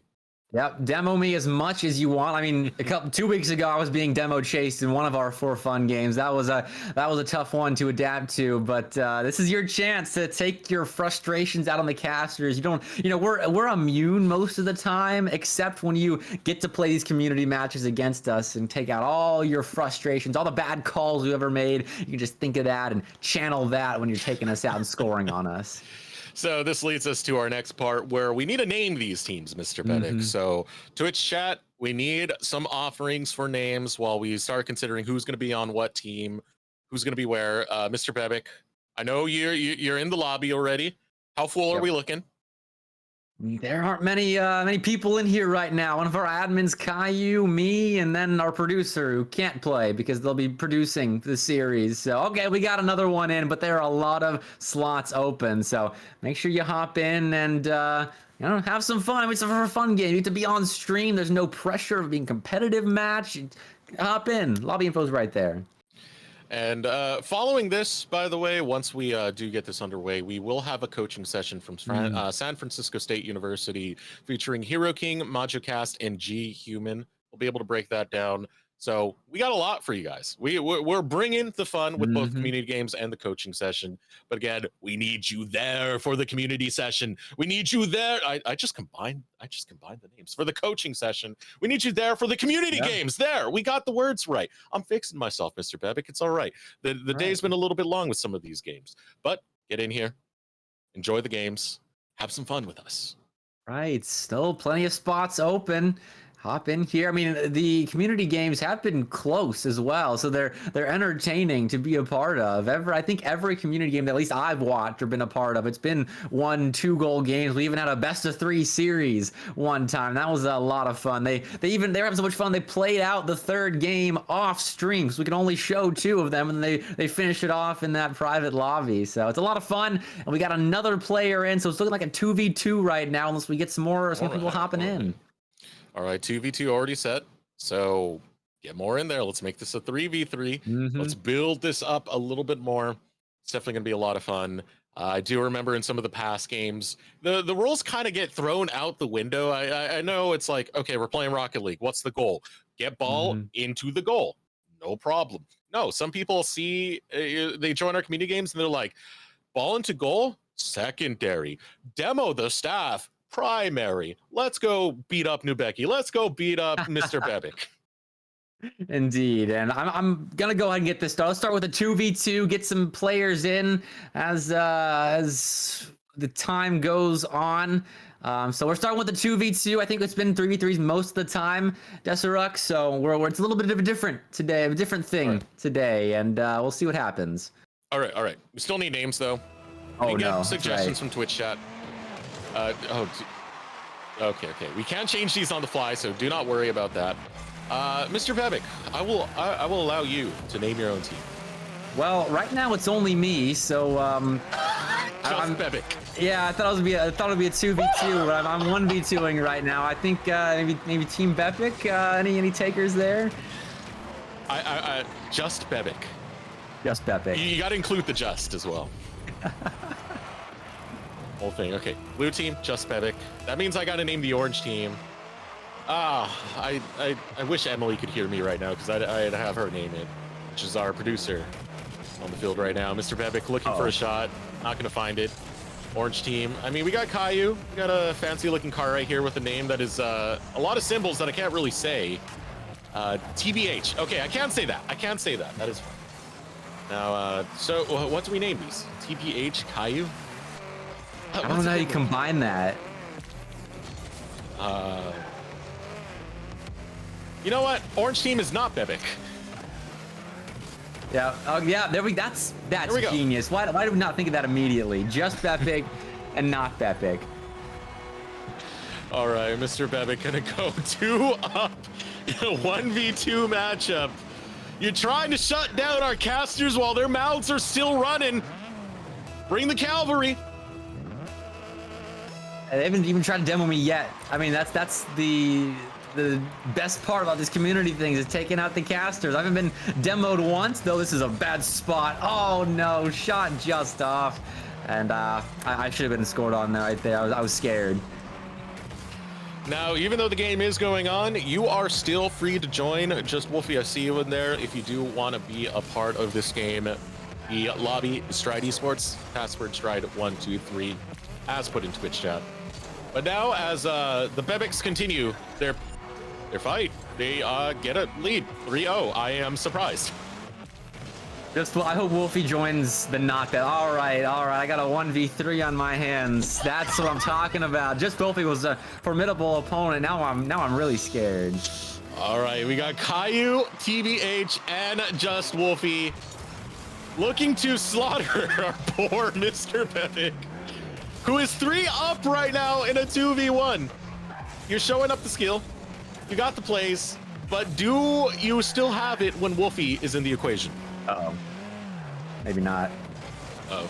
That was a little awkward. They're playing a little bit of passive right there. I think they gave me too much respect than I deserved. Now Caillou's trying to demo me as well. It's starting to heat up here. I don't know if I'll be able to score for a little bit, but I might have a helper perhaps. Xeno Slime back in. We'll see. All right. Still on the side of not Bebic. But now, oh, you do have a helper. Okay, I just caught that right now, Mr. Bebic. You're not alone anymore. Wait, who's the other player? Zero Slime just hopped on my team. Zero Slime. Okay. Zero Slime, Mr. Bebic. It's no longer just Bebic. So we'll see if they can continue this lead right now. Again, it's still a man advantage going over to the not Bebic squad. Just Wolfie. Caillou getting a demo right there. The shot goes in. TBH will get not Bebic on the board. I think Caillou got us both. He bumped me and then demoed Zero, so that's a great backline sweep to clear out an open lane for TBH and a finish as well. I mean, they put off the post earlier, so we're already seeing that the development of the players in the lobby. 2 minutes and 30 seconds to shut this color caster's mouth. Not Bebic, you guys have to show up right now. So you got 2 goals you need to go for. Wolfie sees an opportunity, but Mr. Bebic will keep running it. Oh no, I have no control though off the side walls. That's a concession of possession if I've ever seen one. Not great control whatsoever. Definitely no mechanics. Oh, I get punished for it. All right, we got to see this historic goal for Mr. Bebic right here. A great pass coming in from Wolfie. Mr. Bebic says, don't worry, I got it. Punches it into the goal and has betrayed his own team. That's even worse than getting demoed by the crowd. That's a forced own goal. Oh man, that's very embarrassing. And we've got some more players hopping in, so I think we'll be adding to the ranks. More players joining the fun. If you don't want to miss out on it, check that Twitch chat once again. Stride Esports is the lobby. Stride123 is the password. You're free to join at any time and have some fun with us trying to demo Mr. Bebic. Major Cast, looking for the recovery alongside Hero. Oh, we got some of the coaches joining in. Oh, Mr. Bebic, you're in for a time. I am. I better see some great rotations in this game now that I got coaches on my team. That's all I'm saying. Some of the members of San Francisco will be part of Bebic's side, some part of not Bebic's side. I do see G-Human over on not Bebic. And G-Human's going to be the one to recover the ball now. So we might have a little bit more of a challenging series on our hands. Well, it's a 1-goal game. Anything can happen now. It started out a 1v2, and now we got a full-fledged 4v4 on our hands. All right, Majo cast to the skies, makes the pass to Hero, but Hero does not get the ball placement to go for the shot, so Bebic says, it's my turn. Nope, overcommittal. Zero Slime says, no, me! And now the bounce up high. Majo cast with the block. Another shot coming in from not Bebic. It's sent to the skies by Majo cast. Now Hero has to challenge through 2 defenders, will break, but can't get past the goalie. Major cast, Mr. Bebic, looking for it. Still more shots, still more attempts, but nothing being sunk in ever since we got these additional members added to the ranks. Yeah, the defenses have held for a little while now. And that's more due to there's more defenders in net. So goals tougher to come by, though. We're hanging on to possession nicely, and coaches know how to rotate. They know how to maintain a midfield line and waste some time. All right, a shot from far coming out from the Bebic squad, but as long as the ball hits the ground, we are done and dusted with game number 1. Almost getting the angle for one more shot. Mr. Bebic, you are the MVP of this first game. How does it feel? It helps when I scored all 3 goals when I was it was still a 1v2. So I'll take my MVP medal, but the coaches that came in at the end, I think, deserve it the most. A fun match indeed. But it's a series, Mr. Bebic. We're not done with you just yet. No, it can still sweep. You can still demo me as much as you want. And Caillou really took that offer to heart in that last game. Their breakout was constantly hounding me. I had to jump a couple of times to make a play on the ball and to avoid being blown up. And they even bumped me one time to clear the lane for TBH. So there's the strategies are being developed. The bump the caster meta is very much in the meta. It's the prime meta. It's what everyone should be going for. We want to thank you guys for joining us, by the way. We're still continuing with this little series right now, which we'll be jumping into the next game in just a moment. So, Mr. Bebic, you got to put on your helmet. You got to ride safely and carefully because there's dangers in these woods. Definitely, and we've got 4v4 on the field again, so I'm looking to see the defenses and how good they look. At the end of that last game, they held strong. I don't think any goals were scored, and, well, that's an awkward kickoff, but the defenses haven't been on display yet, and here we go. Mr. Bebic needs to make a save. He doesn't even, never mind, Majo Cast right there. I love my team. All right, Wolfie, if you can hear us, please give us a name for the orange team. We'll take any name. We'll take any name at this point, just so I don't have to say Bebic twice and confuse myself in the process. Is now going to be the not Bebics looking for control of the ball to get it outside of their own territory, but Mr. Bebic is there, and Mr. Bebic sees an open net blocked away by TBH. Orange juice, says Wolfie. They paused Orange in game juice. just to suggest orange juice in the Twitch chat. All right. Our observer, you heard it. This is Team Orange Juice on the orange side. Good name, Wolfie. Appreciate that one. First goal, however, again, Mr. Bebic. What are you doing here? That was just a nicely placed ball from the midfield. I caught out the lackluster rotations. They need more coaches on the Orange Juice team, I think, to make sure they got players back. Already knocked up high above the goal. Looking for recovery will be Orange Juice, but there is Hero. Ball control going over to the Bebic squad and Bebic territory. The process. I'm sure you're loving how much I'm saying your name at this point. It's G-Human. Goes up for the grab. Can't seem to get it, but has the recovery of just Wolfie. Beats the challenge, but can't challenge 2 defenders. Macho Cast gets demoed. Wolfie took that personally, but the ball is high above Orange Juice's net. Does not go in. It's going to be recovered by Wolfie. Maintaining possession still, though, and Orange Juice sending Kaio forward. They got a bump on me, at least, and I imagine they'll look for more on their way out. I'm bumped again in net right now. Deathstruck, this is not fun. I am being harassed and on the blue goal line. Beat up Bebic. Beat up Indeed. Bebic. That is what we want right now. Beat up Bebic. Make it happen. Orange Juice now having a chance to shoot. They're going to go for it so far back. TBH will net it. They put it in an awkward spot. That was very nicely done. I didn't see who got the assist. Just Wolfie. Of course, it was Wolfie that put it on that back wall. Made it so awkward. I didn't have the boost to go up for it, and I couldn't make the read. Great stuff. Nice shot, Wolfie. Getting it onto the Bebic squad. This is not going to be a shutout. You got to take down the boy. Now up high in the air, Majo Cast looking for a shot. Takes it, but a little bit too high onto that end. Zero Slime high to the skies, but it's still Orange Juice who are looking for the recovery. So Zero Slime will back up for that boost. Hero and Major Cast now going forward, looking for a shot. Bounces off the side, and Hero follows through. I don't know how Hero read that. I mean, the play was kind of, its momentum was going towards the other corner, and somehow Hero reacts to the ball going off the post. That's very nicely done. I'm accompanying my own team, but still, that was a great play. Name's Hero for a reason. Great play to come out. Bebic squad in the lead. Orange Juice with the ball on their side will knock it over towards the Bebic squad territory. Center field it goes. Zero Slime with the pass, sends it over to Majocast, but only bouncing off the ceiling. Now Hero tries to deliver over for Majocast to make a shot, but can't get it in.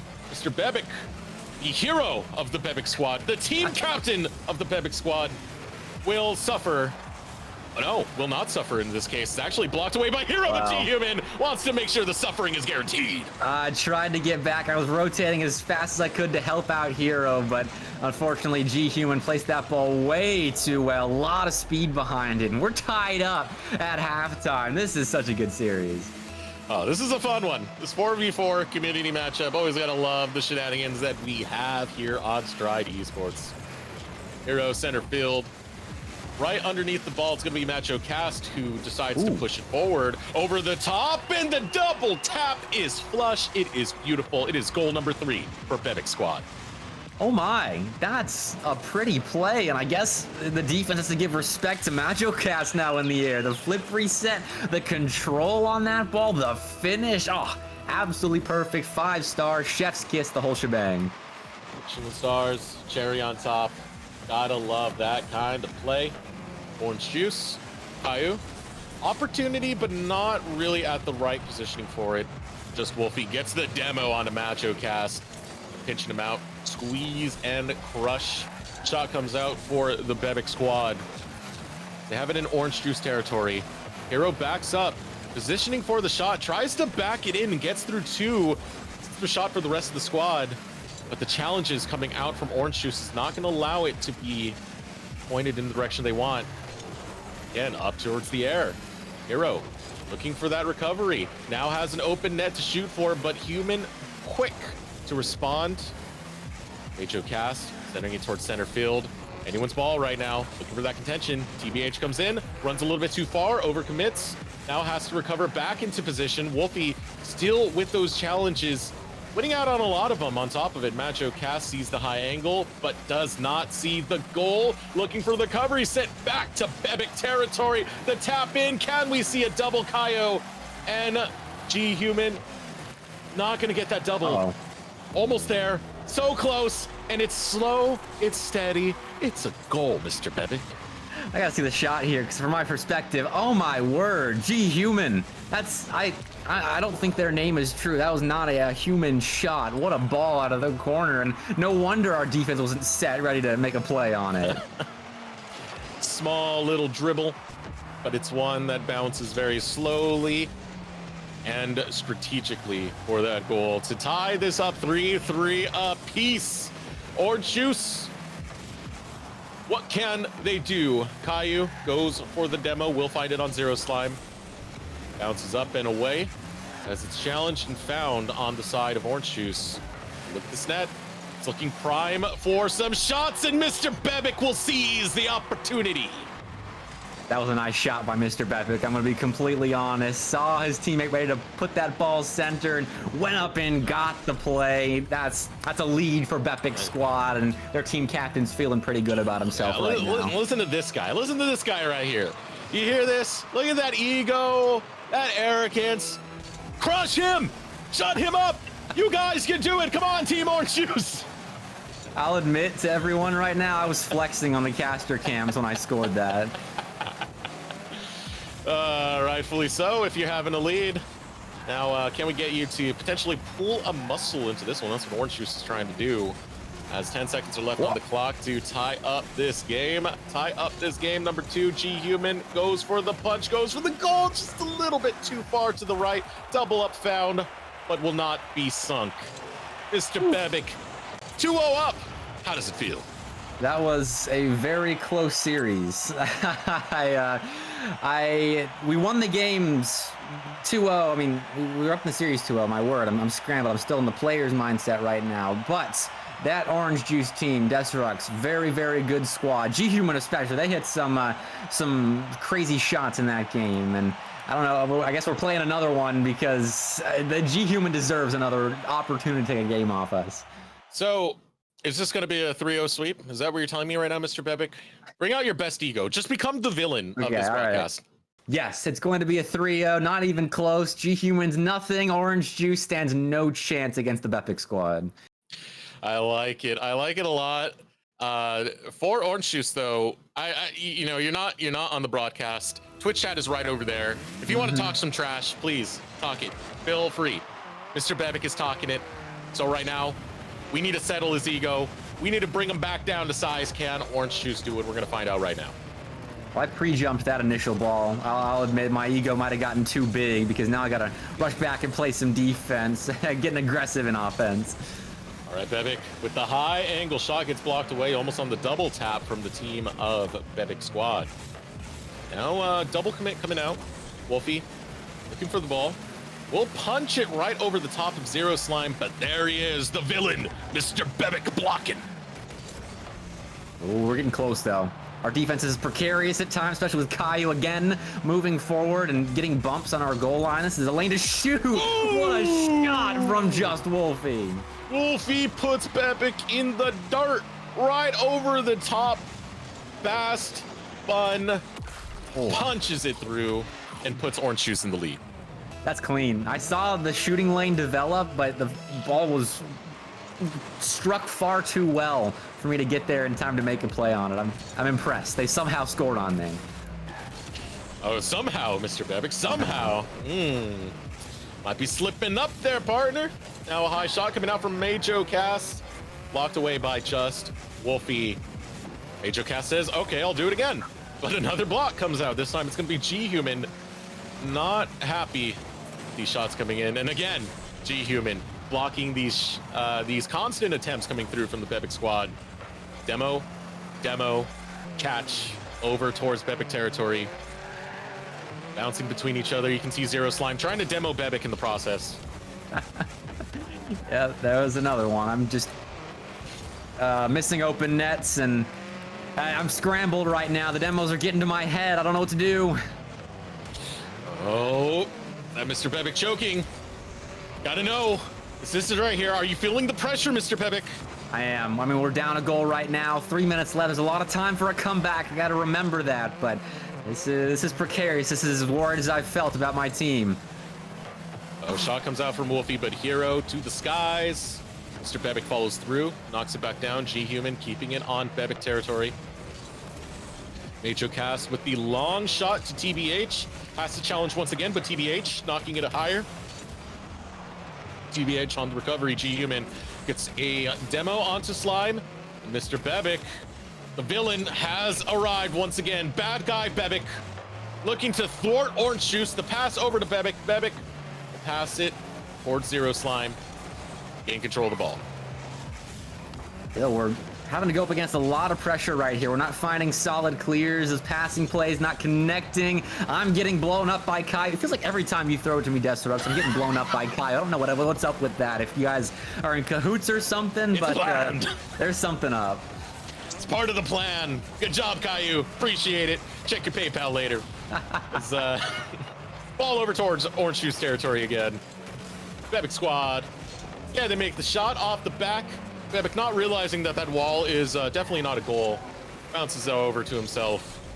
Wolfie control the ball. So is the rest of Orange Juice. But a demo comes in. It's Majo Cast falling victim to Caillou this time. TBH with a long shot over towards center field. Oh, it's no. right under Hero. That's an open net. Just Wolfie. That's an open net. I that is 2-0.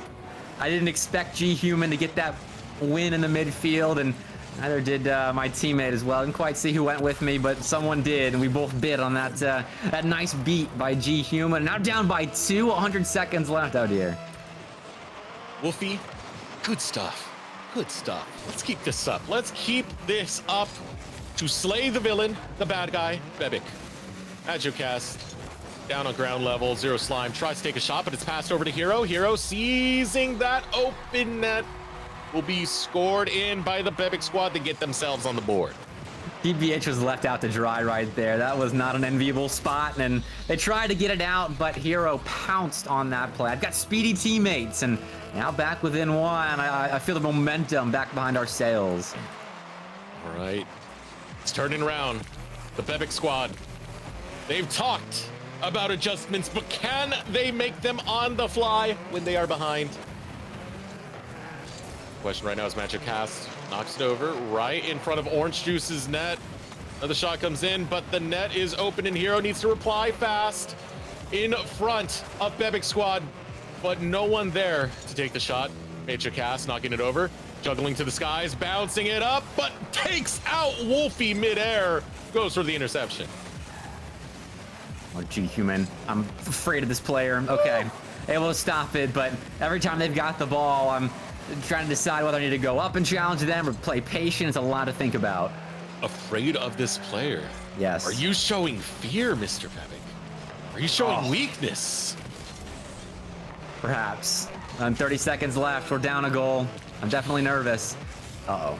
Here comes the lob. Long shot, but it is found. G-Human giving a little bit of a NFL quarterback type pass right here. I told you. I'm afraid of him. That's right there. That's the second time they've bested me in the midfield. Deserux. I don't like that. We got our rivalry now. You know, if Mr. Bebic was the Gary Oak, we got our Ash Ketchum and G-Human, but Hero, out of nowhere, we'll get a score in for the Bebic squad, saying, I want to be a part of this picture. I need to give Hero a raise. They have now cut the lead down to 1 twice. This is great responses out of Hero. Now we got to capitalize on it and take it to overtime. All right, Bebic squad. Getting control over the kickoff. Bebic will be the one to challenge mid-air and knock it over towards Orange Juice's side. Now Bebic doesn't have enough boost to get up high, but Majo Cast does. We'll attempt that shot. 5 seconds left on the clock. 1 second left now. Mr. Bebic's got to stop it from hitting the ground. It's going to be Majo Cast. Knocks it up. Hero keeping it airborne. If it hits the ground, this could be the end right now. Mr. Bebic going to play some volleyball, but finally hits the ground. Mr. Bebic, why'd you spike it on the ground? Why'd you do that, brother? I tried to go for the ramp play, keep it up on that sidewall, maybe find a second touch, get it centered to my teammates, but I'm not skilled enough for that apparently. And I mean, look at me, I'm close to the bottom of the scoreboard right there. 0 for 3 shooting. I let my squad down. I'm sorry, Hero and Madra. You guys were both great. What a fun match. What a fun match that's unfolding right now.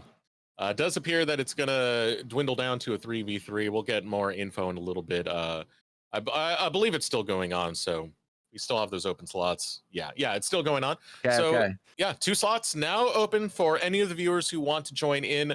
Stride Esports is the lobby, Stride 123, to make sure that you get the best. This guy right here, bad guy Bebic. You hear him talking all that trash. Indeed, that's all my color commentary's been, is his trash talk towards the Orange Juice squad. And G-Human is now marching his way towards net, has some help. But, oh my, that's a great play. Just Wolfie looks really good, I'll be completely honest. G-Human, so far that throw was, almost gets it in, and we'll go for another one. Just Wolfie follows suit. Let's goal number 1 going over to Orange Juice. Just Wolfie becoming my nemesis of mine as well. That's great midfield play. The read off the post, he capped it all off. Orange Juice has really stepped up. Hey, Just Wolfie, if you can hear me, demo Bebic. Just one good one. Just one good demo on Bebic. Just, please. Come on, please. As the ball goes over to Bebic territory. Majo Cast, Hero. Both going for the recovery. It's going to be Majo Cast who sends it over towards Orange Juice and goes for the pass to himself. Dunk it in, putting Bebic squad on the board. It's Hero and Majo Cast both this time around, making up for my ineptitude on the last play where we conceded a goal and just tearing up that midfield defense of Orange Juice. Just a beautiful play. Their ability to read the game on point up there with G-Human and Just Wolfie. All right, a tie game in this game number 4. Hero will get control of the ball, but a far shot coming out from G-Human. Just being passed back and forth right now as both of these teams kind of get their wits about them, get into position. Just Wolfie having Caillou on the side. We'll have an opportunity to challenge, but there is G-Human once again. Has been one of the heroes of this squad in Orange Juice. Now with it going towards center field, Kaio gets a demo onto Mr. Bebic, so that means I got to pass to Mr. Bebic. Of course, although it didn't really work out in their favor because we still found possession and Hero's still doing work in the opponent box, and I'm still doing nothing to gain control for our team at the moment, though I'll try a little fancy something here. Drop it down. Anyone there to finish it? Oh. Yeah, no, yes. That was so much chaos. Woo! That was, yeah. That was a fancy one. Mr. Bebic, please just take that. I couldn't keep up with all the bounces. I couldn't either. I mean, you heard me celebrate and then end my celebration and then celebrate again, and that was something. Great stuff. The defense tried to make a stop on it, but just a little bit off. The pass was just too nice. Great finish though by MajoCast as well. Did I see Wolfie hard turn away from the ball to try and demo you? I'm not sure. If that was the case, Wolfie, you are so based. That's how you really play Rocket League. All right, MajoCast looking to send it over to Orange Juice, but center field it goes. And now a little bit of an overcommit coming out from the Bebic squad results in MajoCast getting the opportunity to go for a shot. Over to the side, goes zero. Bebic, dead center, gets punched out by G-Human. Oh, I try to get it back center. This near post defense is not too shabby from Orange Juice. They are quick to rotate, making sure they always have, it feels like 2 players right there on the near post to guard. There was 3 in that instance, but still not enough. Oh, so much chaos again in the Orange Juice box, but you know, we haven't scored yet, so they're holding on. Oh, so many shots. There's just absolute chaos right now. It is a blast here on Stride Esports. It's Mr. Bebic. Goes for the aerial. It's blocked away. Now MajoCast looking for a shot of their own. Zero Slime on the side. Mr. Bebic bounces it off, looks for the follow-up for the rest of the team, but they have backed up. Now on the defense, as you got to watch out for G-Human and the rest of the Orange Juice squad. MajoCast holding control of the ball, taking it a little bit slow right here, and breaks through one in an instant. Ankles completely shattered. Pass over to G-Human. G-Human almost with the steal onto that one to get possession right back over to Orange Juice. But it will go in center field. Mr. Bebic, you're slacking. That's all right. I was still trying to wrap my brain around our corner play a second ago where we all couldn't decide who was going to go for the ball. But we got out. We got out all right. Figured it out. And I got Wolfie a little bit of revenge. Wolfie, no! You can't take out Wolfie. Wolfie is the player that I am hyped for, that I have put a bounty on to you for Wolfie to claim, not the other way around, Bebic. The bounty hunters become the bounty hunted. All right, it's a lead for the Bebic squad. As a demo, 2 demos, Wolfie Angie, Wolfie tear apart Bebic squad. Now the shot comes in. Whoa, MajoCast will still get it in. That was a nice save though by G-Human. I gotta compliment them every step of the way because they can play this game of Rocket League. But that shot from MajoCast, I didn't even notice that at first. I was far away from the play. That's a beauty of a ball on target, and it ends up getting us the lead even further in. All right, as we do have a schedule going on, I have just been informed that this is going to be the last game of play for our community match, but it's been just a blast onto this one.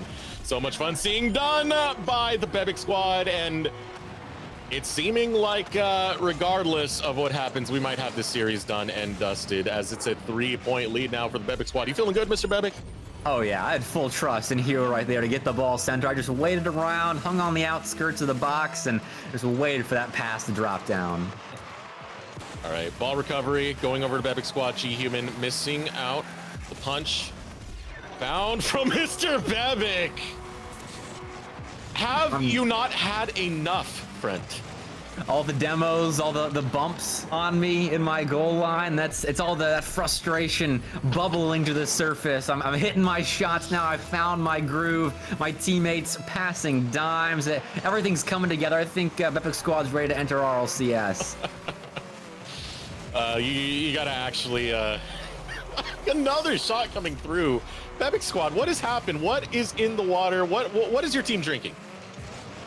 Just regular old water. We're just like this naturally, Deserux. We're this good drinking regular water, eating regular food. And there's nothing in it. Now, just Wolfie, I gotta give you credit for those demos. You've done a fantastic job fulfilling this bounty going through. And especially taking this to a series in the first place. Made this a lot of fun. Majo scores on himself! Oh, tragedy. This was pretty, though. Oh, my word. What an angle. This is like a 3-degree angle on the double. What? Oh. I'll forgive the own goal. Bebek, do you wear wet socks? Well, apparently, according to Twitch chat, so I guess I do now. This is how disliked you are. I hope your toothpaste falls off your toothbrush when you're trying to brush your teeth. Oh, man, that's the worst. Yeah. At least I won this series, though. Oh, shot coming in, TBH. Might have won the series, but TBH wants to get the last laugh. They might. 9 seconds left, though. Come on, there's still time for X Squad to get back on the board one more time. All right, 9 seconds on this community game. Bebek Squad. 3 up now, Orange Juice. Back to back on the kickoffs. Let's just make 3 goals happen right now. Let's get it. Let's get it. Let's take this to overtime. 3 seconds. It's not happening. Bebek Squad. You are a fiend. You are a villain. How dare you, Mr. Bebek? I dare quite nicely, thank you very much. 2 for 6 shooting. Look at my stat line. I'm feeling good. Majo Casting Hero, great as well. 0 slime, shout out. They were solid in defense. I mean, that's a tough game for Orange, who's having to go up against the Bebek Squad of all teams. Very fun game. And if you don't want to miss out on any of these games, we have them every week. So next week, we will have another one. Be sure to join in. It's a lot of fun. And we need a new challenger to shut this guy up. We're going to take a moment to throw it over a short break. When we return, we have a coaching session courtesy of Hero King, MachoCast, and G Human.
right, hello everyone. Welcome back to another coaching session with me. My name is Hero King. I'm joined with Major Cass and G Human. They are my assistant coach and captain. You guys want to introduce yourselves real quick?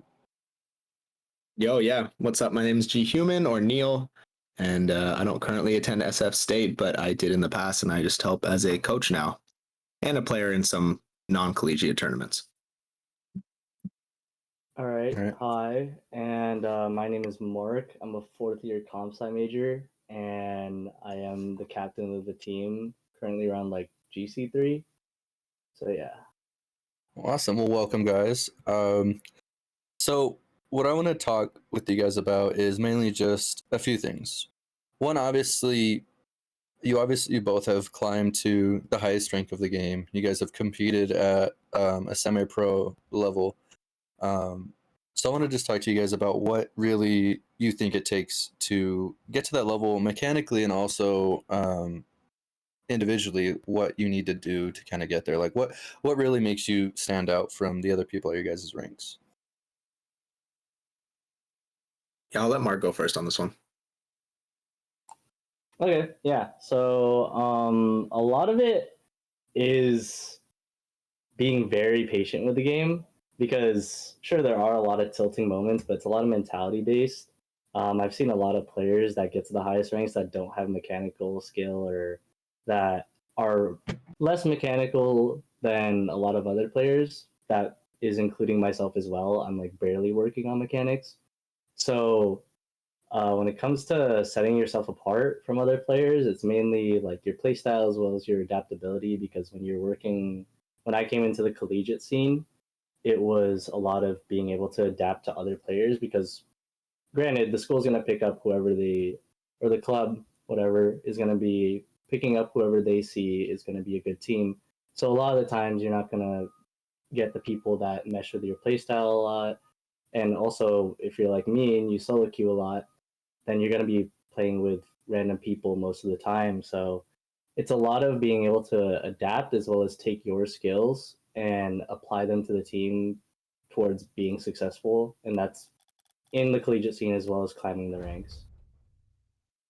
Yeah, definitely. That's really good. And I'll just add to that, in things that I've seen since I started playing back in 2015 is there is a slight difference in between, team play versus, like Mark said, solo queue play and online.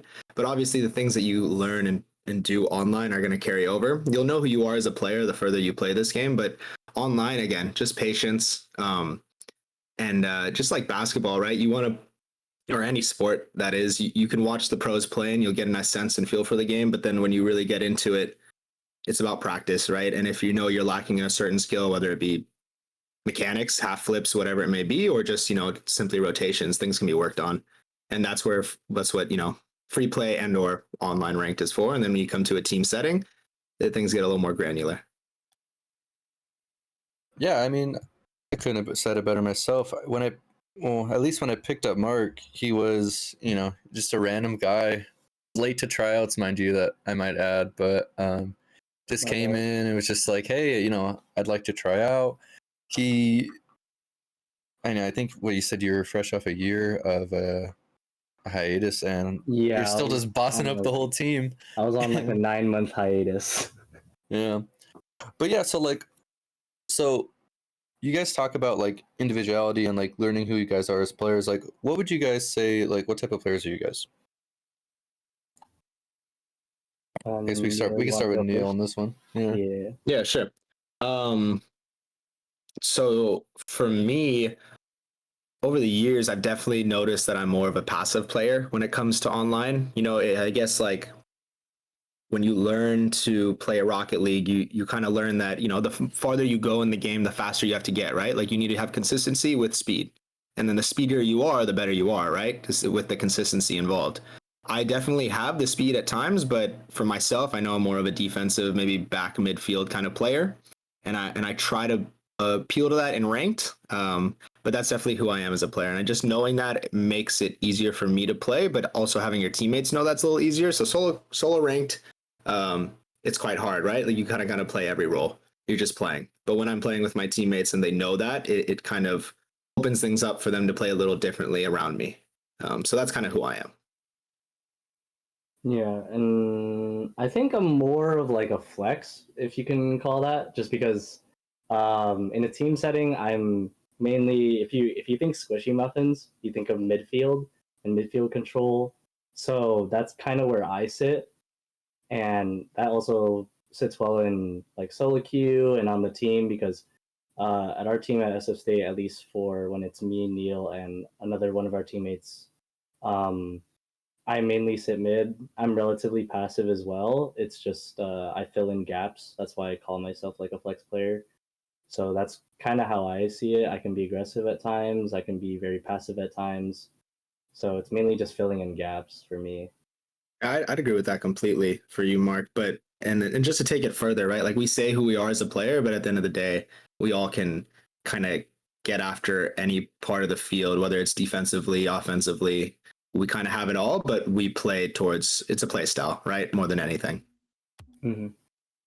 Yeah, no, I would 100% agree. And yeah, to both of your attestments, by the way, side note, we're loading into a casual game just so we can kind of see you two individually from my point of view and what everything looks like. But yeah, I would 100% agree. I mean, you two are definitely the most patient people on the team, and I definitely recognize that when it comes to controlling the game. I mean, I always try to separate you guys in teams because you definitely are the two best on the squad. But yeah, definitely noticing that you guys are patient and understanding of the game helps not just you guys, but really everyone else around you.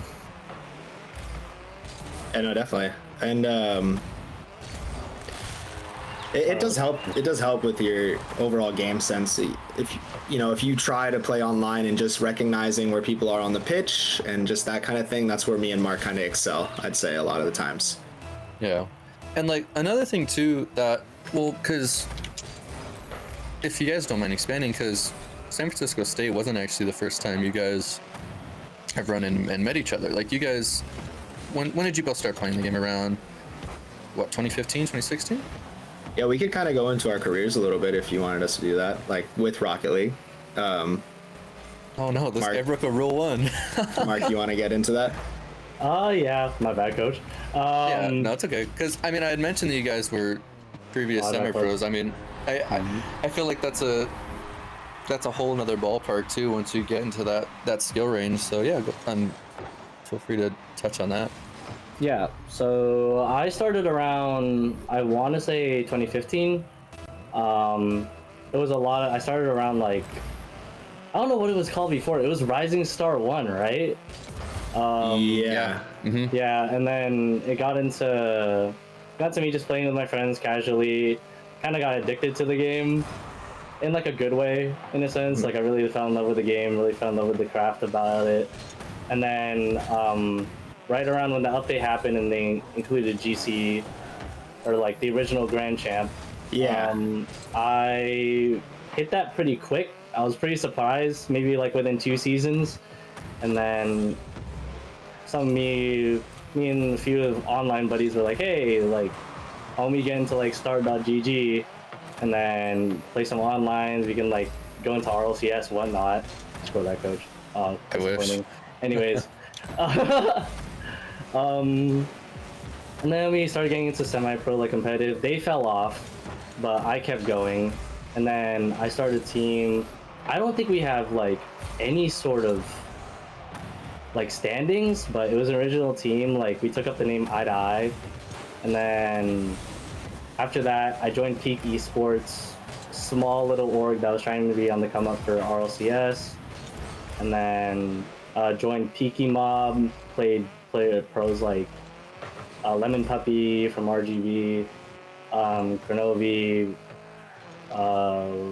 like Rizzo. Back when the OG squad was like still Rizzo, Cronovi, and Overzero, I played them.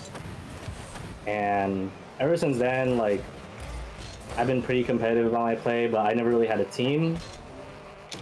And then from there on out, took a 9-month hiatus, and then yeah, here I am on SF State playing again. So Yeah, it's legit.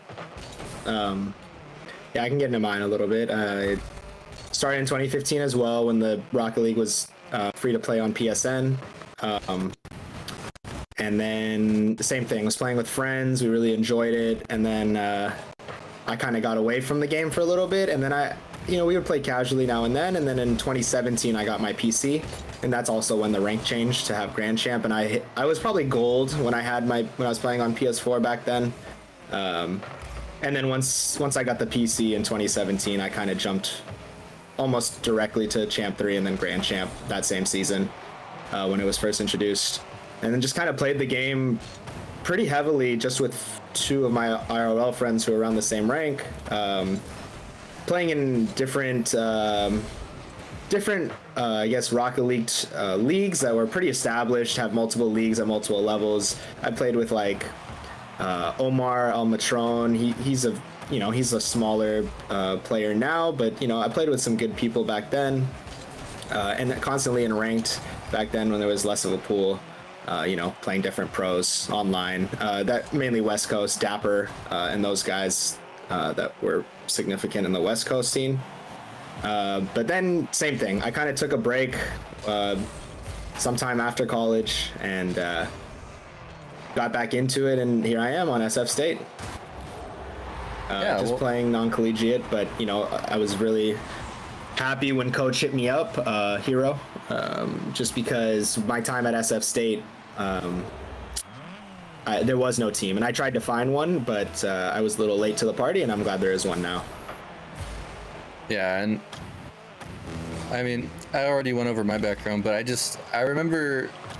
Oh, I got one thing to add. I want to add that my crowning achievement is DreamHack 2018 Liz Pig. We made it to round 2, me and my two ROL friends of the qualifiers, so top 16 to go. And then my friend wouldn't take the day off work on Sunday because he didn't believe we were gonna make it through, which is fair. We wouldn't have. There was the peeps in there, or whoever it was back then, the OG peeps, and then so on. We'll never know how that was gonna go, but that's my crowning. Nice.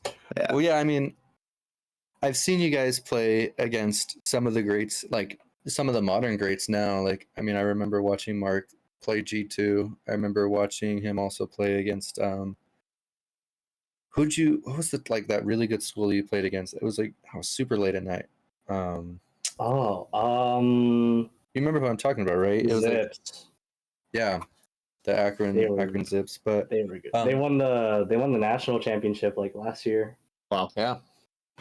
So it's you guys have the credentials. We'll go ahead and stop boring you with our stories. But Yeah. So I'm gonna go ahead and let them kind of showcase what it's like at that 1600, 1700 level. Give us 1 second. We're just gonna switch over. If Mark, you want to start sharing your screen. Yeah.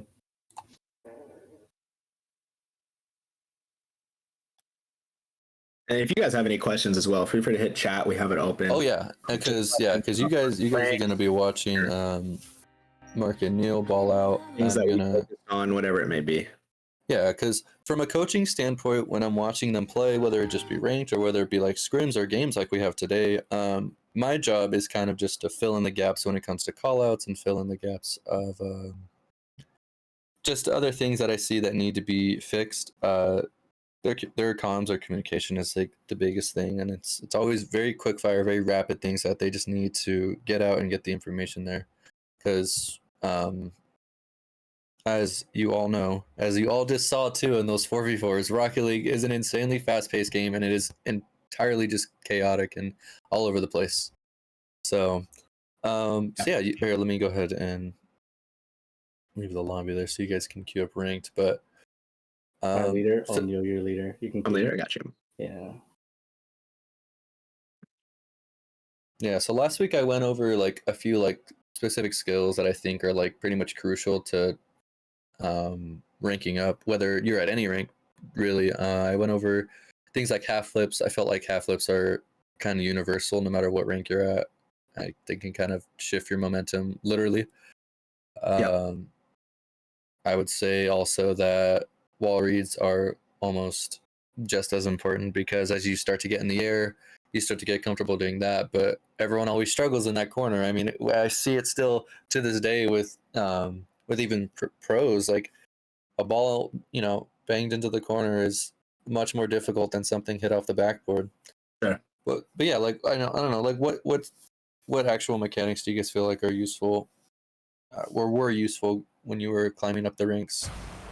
For me, the number one thing has always been field awareness. I feel like if you, obviously you need to be able to hit the ball, and like you said, like half flip, hit the ball off the wall, those things are huge.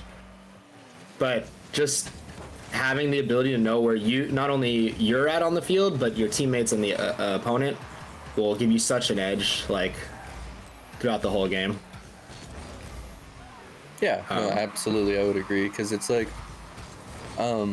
it's such a intense skill understanding really what Good bump. someone is going to do, because with so many new mechanics being found, I would say almost monthly at this point, it's tough to keep up with what someone can do. I mean, as we see our third teammate, his name is Prash, we see him randomly dribbling the ball, and all of a sudden it's, you know, top right corner 80 miles per hour, and it's just from a flick that some people just randomly think up to do.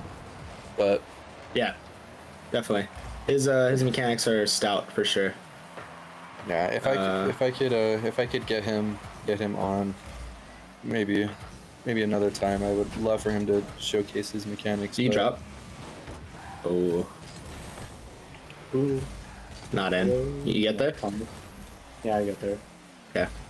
But yeah, so No Mark, bullet. you talked about, and obviously as we all know, being on the same team, so you're not very, I don't want to say you're not very mechanical, because you are, but when it comes to mechanics, you're talking more specifics like flip resets, Missing.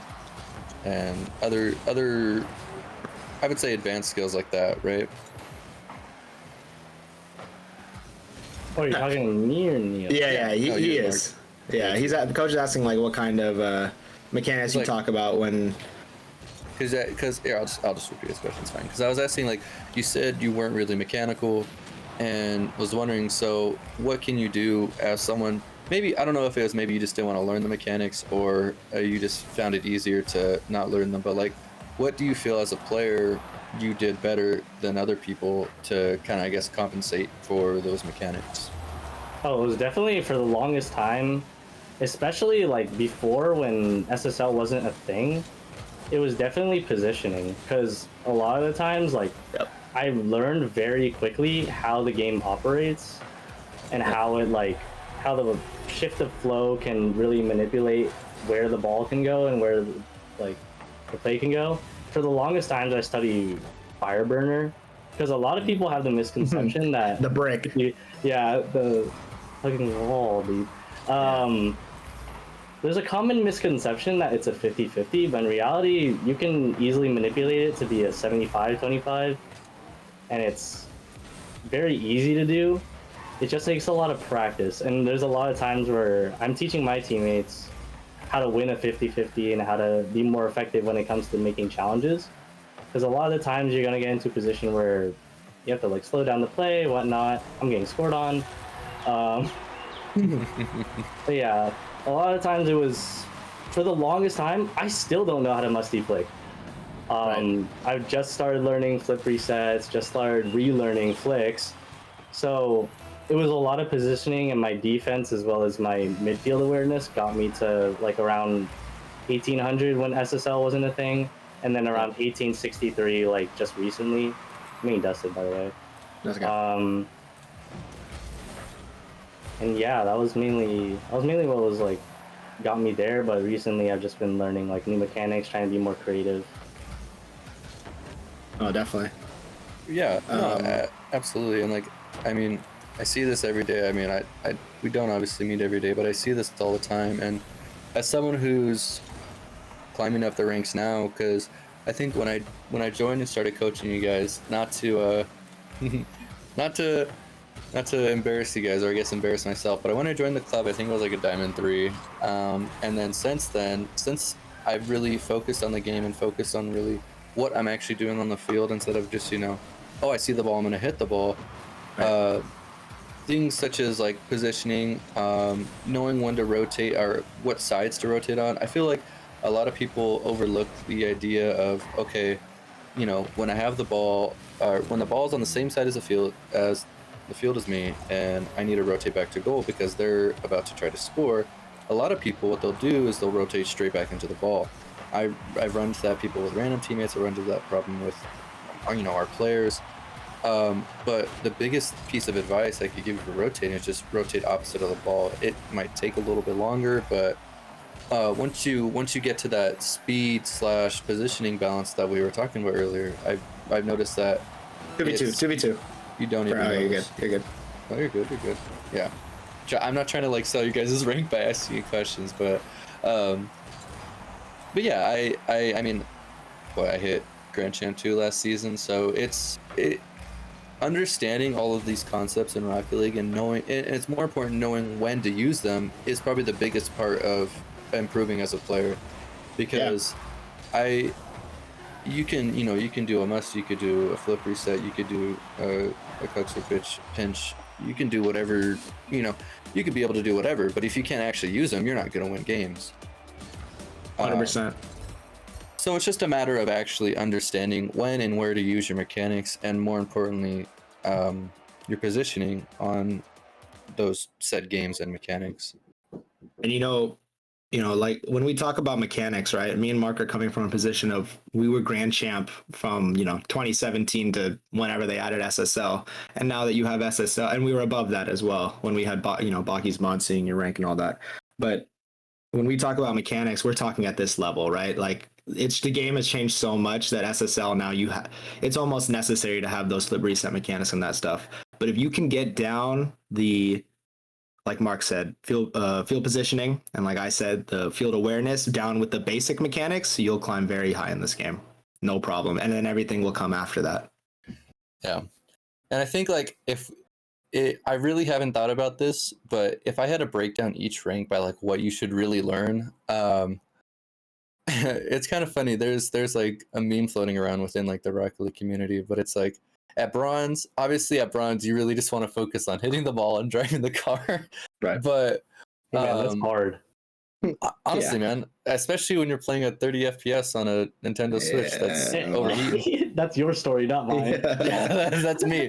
That's definitely a struggle I ran into constantly. But yeah, I mean, and then at silver, I would say really focus on just like, I guess, jumping and being able to jump and hit the ball and flipping. What would you say for gold? Gold probably at this point. Gold, it's kind of like the idea. Gold, plat, I feel like it's the idea of like, you don't need to be on the pitch where the ball is. One thing that I learned that actually really helped me a lot was the phrase, in Rocket League, you don't want to play reactive, you want to play proactive, right? Like your positioning needs to be, you need to be able to tell where the ball is going to be so that you can be in the best position to hit that next ball, if that makes any sense. That's a really good quote to carry with you when you play this game. Proactive, not reactive. Yeah, no, absolutely. I mean, it's perfect. Absolutely. I would also say something like shot accuracy as well, because at that point, like, people start being able to figure out how to hit the ball and other things as well. So shot accuracy is a huge thing as well. Yeah. And if you can start practicing it early, then it goes a long way. I guess a good way to summarize that is conscious touches, right? Like where you're touching the ball, you're not just hitting it to hit, you're hitting it to hit. I want to hit it this way. I want to hit it up the wall. That kind of stuff. Yeah, I think I touched on what was it, the exact thing I remember talking about. I don't know, but yeah, it was something along those lines, basically just saying that it was solo plays versus team plays, because I know for a lot of people, especially when you reach the level of like Diamond, Champ, and further on, a lot of people are either going for clips or they're not really playing as a team. They're really going for the solo plays, and I cannot stress enough how important like playing as a team really is. Now, there are so many variables that go into playing as a team. I think I covered like knowing when to demo, knowing when to rotate, and just overall looking for the pass. But I don't know, in your guys' eyes, at the ranks you guys are at, what does it mean to play as a team? Shot. Thank you. Mark, I'll let you go first. Playing as a team is a lot of chemistry based. It's different from solo queue because a lot of the times you're gonna be playing with the same people once you do have a solidified team. So when you're understanding your guys' play styles as well as how fast you like to play together, what works, you're gonna be starting to fold in like comms. Comms is a huge thing of understanding when each other has boosts, whatnot, defensive positions, as well as I'm getting this clear. Like when to pass the ball, when not to. Those are huge things when it comes to being on a team, and that's what makes it different because you can actually call out those things. It's not solo queue where you're relying on quick chat. Yep. And quick chat is pretty miserable, I'll admit. I love Rocket League. I love the people who make Rocket League, but you cannot get the information needed just from quick chats. More importantly, more people just use it to be toxic and I guess not help. But you know, that's just the game. That comes with any game with a ping system and whatnot. But yeah, for sure. Playing as a team for me, I mean, yeah, Mark hit it on the head. It's a way different ball game. Like you're really trying to hone in on what you're. Nice shot, nice 50. There he is, 50 man. yeah, there he is. Yeah. Let's just see what you did here, maybe. Just. Yeah, I mean, cutting infield from the corner, you're suspect to get pinched into the goal like a lot of the times. Yeah, the biggest like piece of not to just quick little tangent. The biggest piece of advice that I've figured out that I try to I really drill into the people that I play with or even my players is just, you know, clearing to the center, whether it might be the choice of like, oh, no one's there. It is the most dangerous thing you can do in this game. I feel like so many people overlook the idea of controlling the ball and taking it to the side. And I mean, like that, like you guys literally just saw. I mean, that guy tried to dribble and take it to the center, and I mean, it doesn't help that he's playing against, you know, Mark and Neil, but most times out of 10, that ball is either bouncing off the wall and creating a dangerous attempt, or it's just you just trying to avoid being in the taking the ball to center. Right. Oh, it's shot on that. We just gotta hold the fort here. Yeah, I can go. Oh, that's teammate. Yeah, so I guess to summarize some points, so before we take some questions, so like playing as a team just means, you know, really understanding each other and being able to communicate well, and overall just being in position to help your teammates and being aware.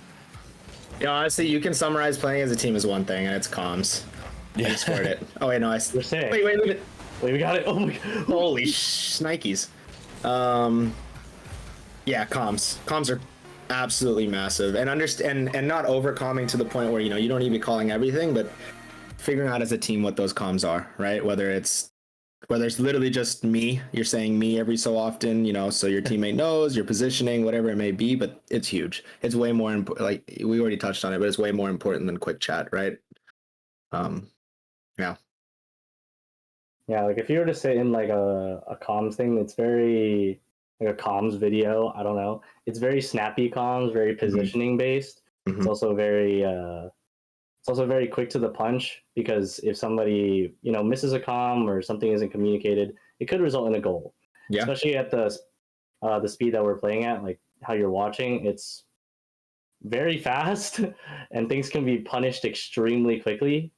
So that's why like our comms are pretty snappy, and what we're doing is pretty fluid because one, we've played together for a while, and two, we understand like when to go, and those are things that, you know, y'all should focus on as well, like understanding that timing and understanding when to be patient, when to go fast, and when to play like in the middle.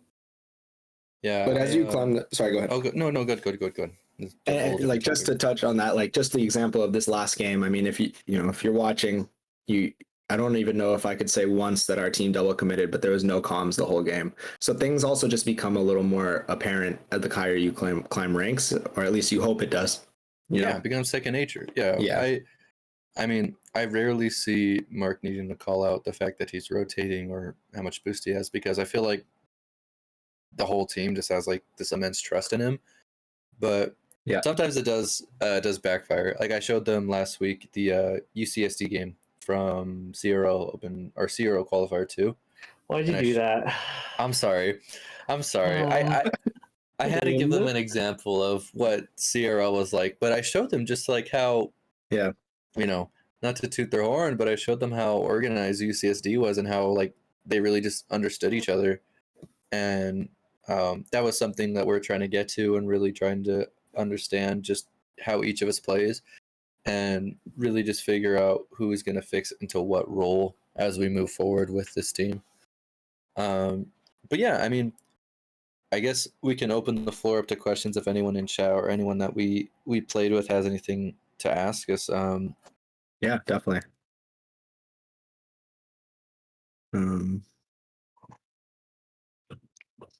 Or even I'll ask, does anyone like my decal?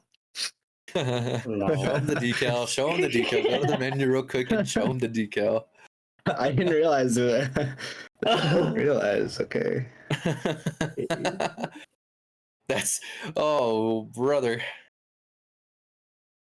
No knock on Vitality, but the devs could have done a little bit more justice. Surely they let the interns make that decal. What if I go like this too? Oh, put those wheels away. They're staring into my soul. Oh no, that is disgusting. It's kind of fire. Also, one thing for climbing that I forgot to mention: when you find a car that you like to play, use that for a long time. So that you get used to the car body, because there are 3 specific car bodies. There's a Merc, 4. There's the Merc, Octane, and then Dominus, and then there's the Batmobile. So if you can find a car as well as settings that you like I don't know, I don't even know if you want to. There, you can take a look at my settings. Once you find those, use those for a while, at least until you hit maybe Grand Champ 1, Grand Champ 2. I've used these like my original settings. I have these memorized. Were these 110? These were my original settings, and then now that I'm a higher rank and I'd like to play a certain way, I manipulate them a little bit differently. Also, if y'all don't want to look it up, these are actually Squishy Muffin settings. Yep. So I use the same ones. So yeah, when you want to climb, stick with a car, get used to it, love it, learn the hitbox. It takes your play a long way because it allows you to be more creative because you understand that hitbox. Yeah, you're speaking truth right now. I think I played on the Octane to start the game. I switched to the Fennec when it came out, and when did the Fennec come out? Yeah, off the top of your head, 2019? 2018. 2018? Yeah. 19 around there. And I played with that until basically 6 months ago. So that's 3 years. So and then at this point I have more time in with the Fennec than I do with the Octane, but now I'm able to go back to the Octane. So he's speaking truth here. You definitely, it matters. It does matter. Yeah. No, absolutely. And I mean, for the players on PC, I know Bacchus Mod has the ability now you can actually just copy pros camera settings. So that's also a resource you could use. But yeah, no, absolutely. I mean, what, Mark, weren't me and you just talking about it? You saw my camera settings, you threw up, and then you're like, all right, we gotta change them. Yeah, and then I saw Coach's camera settings. They weren't the prettiest, if I'm honest, because certain pros stick around the same camera settings. I think the only one that was different was, I forgot his name, but he was on the team with Chaussette back when the Muffin Men were a thing. Right. I forgot his name, but he had really zoomed out camera settings, and those sure are optimal, but at the same time you want to be playing roughly around these camera settings just because they offer basically the best of everything. And as you get better at the game, you're gonna get to the point where you don't need very zoomed out camera settings or very close camera settings. You want to play right in the middle. So that's kind of something that I learned. And then I gave coach my camera settings, and he's basically chilling now with those. Yeah, absolutely. Yeah. Definitely. Yeah, and like I feel like camera settings obviously can be adjusted little by little. I just would highly recommend, well, one, if you haven't already, turn off rumble cam, like when you hit the Camera ball and it shake. shakes. Camera shake. Turn off camera shake. You will see your game improved like twice over. It's ridiculous how much it really improves it. And yeah, just tweak your camera settings to feel comfortable with what you really want to do. I mean, you're gonna notice, Mark's camera settings are gonna fit you the more and more you go into the air, and I mean, he's probably changed them like a billion times since he's joined the team. So, always never get comfortable changing your or never get comfortable not changing your camera settings, because you're always going to get better and get faster and need to compensate for certain things. Yeah, 100%. All right. You guys have anything else you want to add? Oh, there's something I want to add. Sure.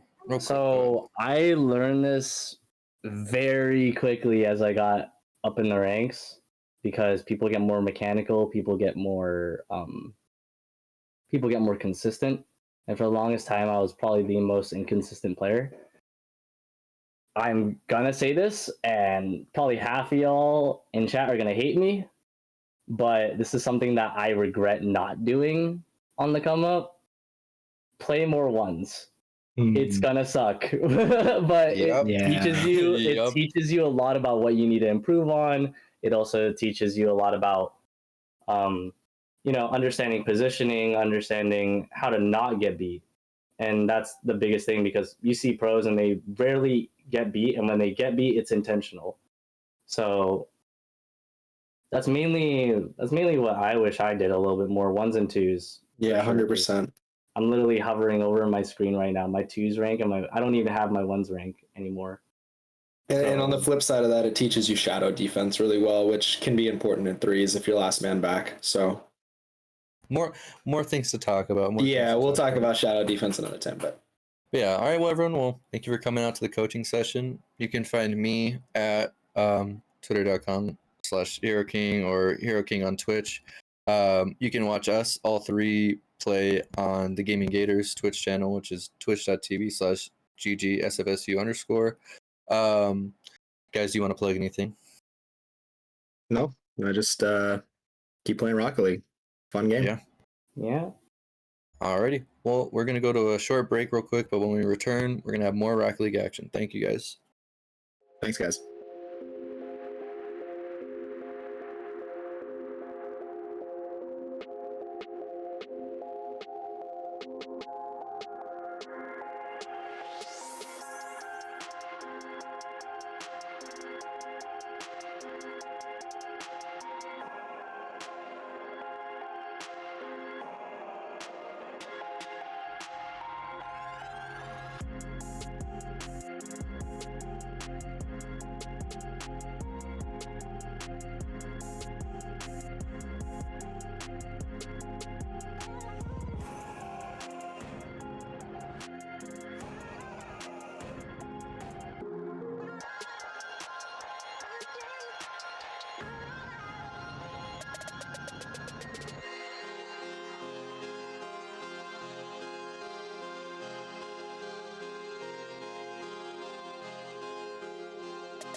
Welcome back, everyone, to the Fall 2022 Western Rocket League week number 4. We have our next region ready for the match. That is going to be Idaho Technical Career Academy versus Destinations Career Academy, New Mexico. We're back to the Western region, back to home field for me, Mr. Bebic. Indeed, and it has been the Western region in the last couple of weeks. It's been the most entertaining match, and for those of you that got to witness our Eastern region match earlier, I mean, West has some large shoes to fill. It was kind of a blowout. Central, the Texas Online Preparatory School kind of handled business there, but I'm hoping this one's an exciting one because it's another middle of the pack one, Destrux, where it's 2-1 versus 1-2, week 4, halfway point of the regular season. This is big for both these squads. Yeah, to reiterate, as Bebic just said, it is the halfway point of the season. We only got 4 weeks of play for that.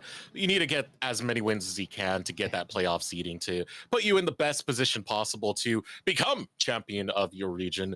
Would be great to have. And for the Western region, it has been some of the most competitive games that we've had here on Stride. You know, I was happy that Eastern was finally able to put up what we saw with those adaptions, but that's kind of been the theme of the day, right? Adjusting to the play, adjusting to the competition. Indeed, and that's always the theme for a competitive series, but it has really, teams have put on a great display of adaptations throughout series. I mean, even though the blowout in the Central region was still a blowout, it was less and less of a blowout. The defenses stepped up as the series went on. In the first one, it was so back and forth, reverse sweep potential, then it was shut down in game 5, and here it's just as big as ever. We talk so much about the teamwork that leads to those adaptations, the fact that you are comfortable enough with your teammates, and at week 4 you should hopefully be getting to that point as a squad where you can call out things in the series, feel comfortable enough to call things out and make adjustments for your team. So we'll see if that's on display for the Western region, but it is of critical importance. Again, this is about team building. This is about development. You know, even if you don't win, as long as you're able to learn and improve, it could give you a way into the esports space. When it comes to collegiate, I've said it so many times on this broadcast before that, you know, collegiate and esports are becoming more and more hand in hand. It's a growing space, and it's absolutely beautiful. So see the players here working together and trying to develop those skills. You know, you never know if you can be the next one to get a scholarship. Western Kentucky is a university that I got to talk about a lot over with Nace, and they were one of the few ones that give scholarships for their players coming into esports. There are other universities like that. So showing up here right now is a great way to get your first foot into the door to try and get into the collegiate space and get that competition going.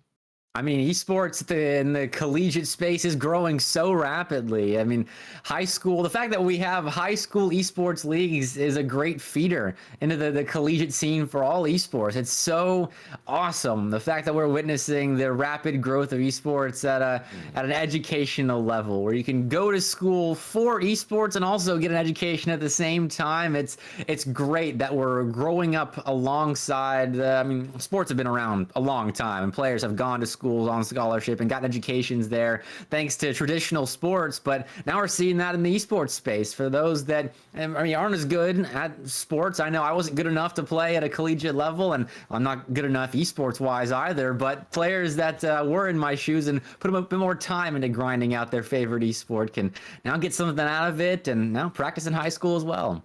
Are you sure about that, Mr. Bebe? Because we had those community matches a couple of moments ago. Wow. And you were kind of flexing a lot during that match, Mr. Babic. Are you downplaying your skills right now? Are you saying they're lower than what we perceive them to be? No, my skills are I have hit what I call the caster ceiling, which is kind of the Champ 3, Grand Champ 1 area of play, where that's where all the casters and production people get to in Rocket League, and then they're like, yeah, I'm never gonna get above this level, and then we just hover right there and just get into casting and in production and all of that first. It's not very fun being stuck in that area. I've been there for about 2.5 years, Desterux, so I am not good enough to play in the CRL.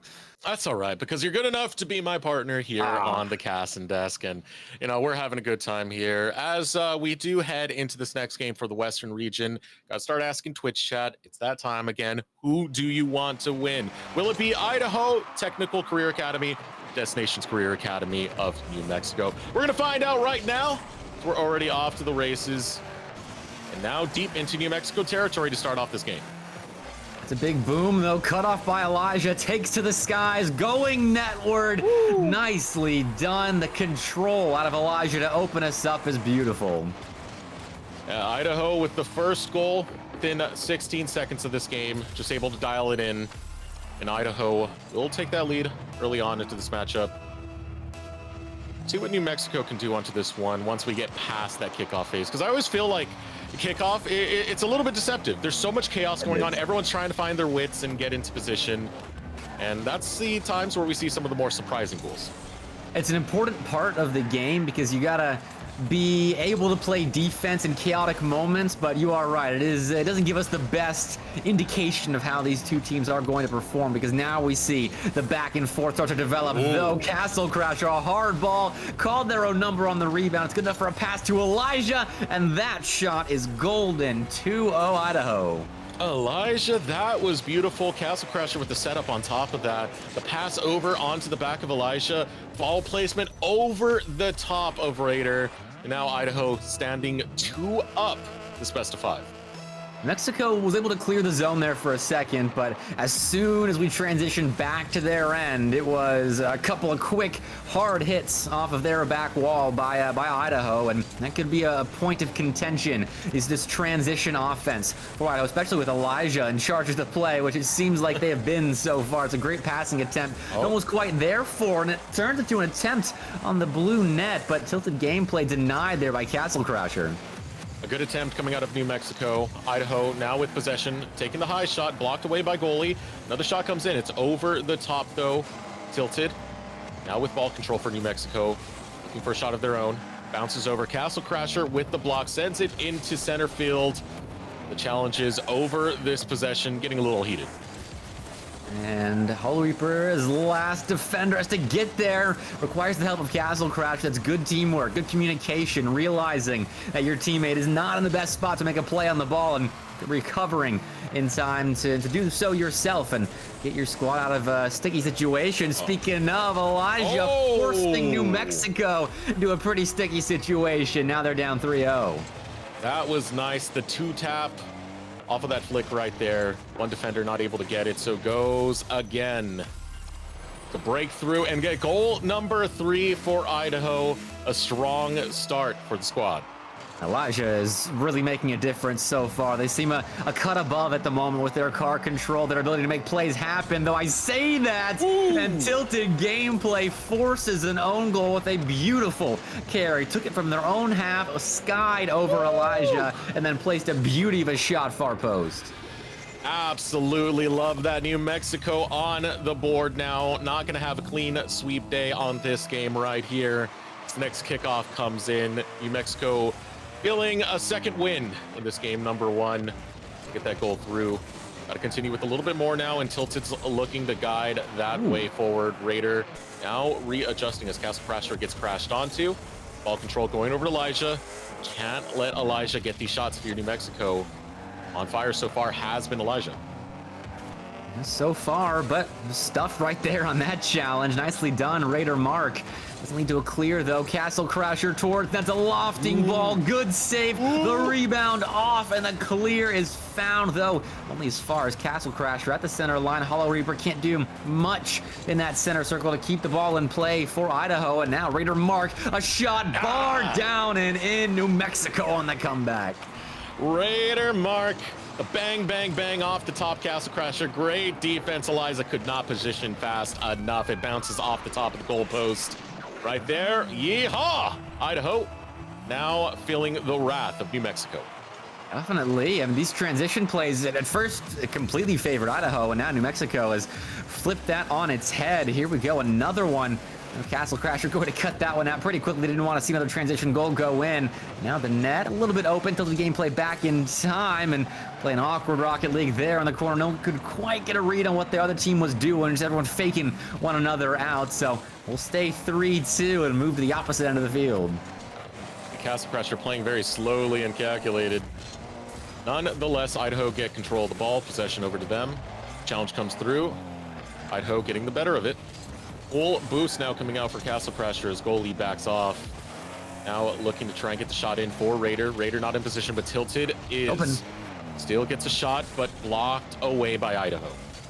That was close. An open net revealed itself to Hollow Reaper, but I don't think they had the momentum behind their car to score. Tilted Gameplay almost had enough more to get it through Castle Crasher, but he climbed the ladder, made the save. Elijah to carry out several touches, unable to grab the 100 in the midfield though, so they'll elect to steal 100 in the corner and they get blown up. The cops privy to the robbers' actions. A nice little demo through that 1 minute on the clock for New Mexico to tie up this game. A shot coming in, doubled up from Idaho, but there is the demo going through. Goalie will fall. Raider Mark tilted, getting into position. Hollow Reaper playing carefully. Elijah with the quick steal on the challenge. Tilted, the pass over, needs to get it towards the center, but Castle is there to get it away from the goal and back over to New Mexico. It's Tilted on the recovery, still got 37 seconds on this clock. Ooh, carry going on here, but they don't have enough in the tank to get the play finished. Tilted Gameplay, so another clear found by Idaho, and they are doing a great job of wasting time. Plays are slow to develop on the blue end, though this one pretty quick, but the back check from Elijah saves the lead of Idaho. Might have clinched them game one if they can hold on for 15 more seconds. I was looking like a shot opportunity for New Mexico, but that demo doing a lot of work. New Mexico, 5 seconds left on the clock for them to make this goal. Gio, see what goalie can do here. Up high, but it drops. No one to recover on the bottom end. Idaho taking game number one. That's important. Idaho comes into this series as the underdog. If you look at records and game differential, I mean, New Mexico is 2-1 right now, 8-4 in games. That's a solid mark. That means they're winning their series by a pretty hefty margin. Then when they do lose, it's still a close series. So Idaho getting that game with their 1-2 record now at 4-6 in games. They're approaching that 500 mark in games. That's a testament to their ability to come out hot, and Elijah, especially with that hat trick, definitely came out guns a-blazing. Exactly, Elijah. Every goal went over to Elijah, but it wasn't just about the offense of Elijah. You know, some of those plays where New Mexico had a chance to tie it up on a goal, Elijah demos that to smithereens and keeps Idaho in the lead. That is great play nonetheless. Heads up Rocket League is, I think, where Elijah's head was at that entire game. Was always in the middle of the field to take a shot, and then obviously that demo play you just mentioned was very much heads up. And game one in the back pocket of Idaho, we'll see if they can defend it, but New Mexico had a real go at that comeback. They scored 2 unanswered there at the end. They can make it 3. Goalie dude, a nice little double off the corner. And they will continue their answer as the start of game number 2 is a New Mexico goal in the first 8 seconds. New Mexico, they want to make this one as challenging as possible for Idaho. They want to take this right back. Goalie dude was given so much space there and was able to snatch it up, find a first, maybe a second here. Goalie dude in for the shot. Looking top shelf, but got a little bit too far on the left side of the ball, put it on the right. So 1-0 we remain, but New Mexico having a bit of a hotter start than last time around. They've warmed up in between games. That was an opening for Castle Crasher, couldn't quite get a hold of it. Momentum seems to be shifting, and it's shifting New Mexico's way. For those of you in Twitch chat that were rooting for Idaho earlier, keep letting them hear that. Keep typing out that support, because they're gonna need it in game number 2 as Tilted runs through, able to break through one defender, knocking it into the air, setting up for goalie. Now goalie backing up. Castle Crasher with the meat. Looking for the shot though. Whoa. Castle Crasher will break one, stalling out. Elijah controlled the ball in center. Oh, Elijah's been held in check so far. Good work by New Mexico to keep the star player of game number 1 non-factor so far. I mean, that demo very much a factor here. Gets possession back in the hands of Idaho. We'll see if they can get something kick-started here. It's a miss from Raider Mark. Elijah's shot barred down and in. There you go. There's the Elijah factor coming into play. You were looking for Elijah to find that offense. Ball placement perfectly over the top. And we'll net this into a tie game for Idaho. Finally able to bounce back into this one. We have quite a competitive matchup in this game number 2. The challenge will be picked up by Elijah. Instantly intercepted by New Mexico, still keeping it into that side of the field. Elijah looking for a shot. It's open, and Elijah will find it. If there was a player on the field right now that I would trust to hit just about any shot that I could throw at him, it would be Elijah. I mean, that's a hard ball to place on target. They put it closer to the center than the post. That's an impressive shot, especially with defense in their face. Nicely done. Now, 2 unanswered going Idaho's way, countering the 3 that were scored by New Mexico in between games 1 and 2. We got ourselves a ball game here in the second game of the series. Ooh, we got ourselves a slobber knocker as the ball goes high towards center field. Now readjusting is going to be New Mexico. Simple knock right into the air. It'll be goalie taking to the skies, looking for the shot, pass right back. Elijah with the recovery. Hollow not too far after. Center field tilted, grabbing all that boost. A lot to work with right here. Castle Crusher holding that control. Sends it over to New Mexico. Can't break past. Good positioning, though, by Elijah, realizing that his teammates were beaten right there and hung around just in case a shot erupted, and it did. And that keeps the ball in the orange end where it has been for the last several minutes now. That's awkward for the New Mexico defense, but they will be able to coax the ball into the corner out of enemy hands and potentially put together a transition. But again, Elijah right there takes it away, takes a shot. It's short, but the rebound is good. 3-1 Idaho. Elijah's vicious, absolutely vicious, wrestles control of the ball away from New Mexico, passes it on the back and gets the double tap. Elijah, goal number 3, Idaho. They stepped up. I called them out for being held in check for the first couple minutes of the gameplay, and now they're 3 for 6. I mean, that's what a star player does, and New Mexico's going to have to find a way to nullify that. And I mean, their team play has been pretty good thus far. This is a great opportunity to put something on target. There it is from Raider Mark, but Elijah in the way, and New Mexico, they're closer than they have been in the past to scoring. Elijah's that player, Elijah's that star. So much support coming specifically for Elijah out of the Twitch chat, and you gotta respect that right there. You see absolutely why. Because if you give Elijah an opportunity to score, Elijah will take it. And now 4 for 7. That's a very impressive stat line. They are shooting very efficiently, plus a save on the back line. Just 50 extra points to their point total, which with 2 minutes left, they're already at 675. We might see a quadruple-digit performance out of Elijah. New Mexico looking to try and repeat what they did in game number 1 and bounce back from a deficit. This time they would need to tie it up as well.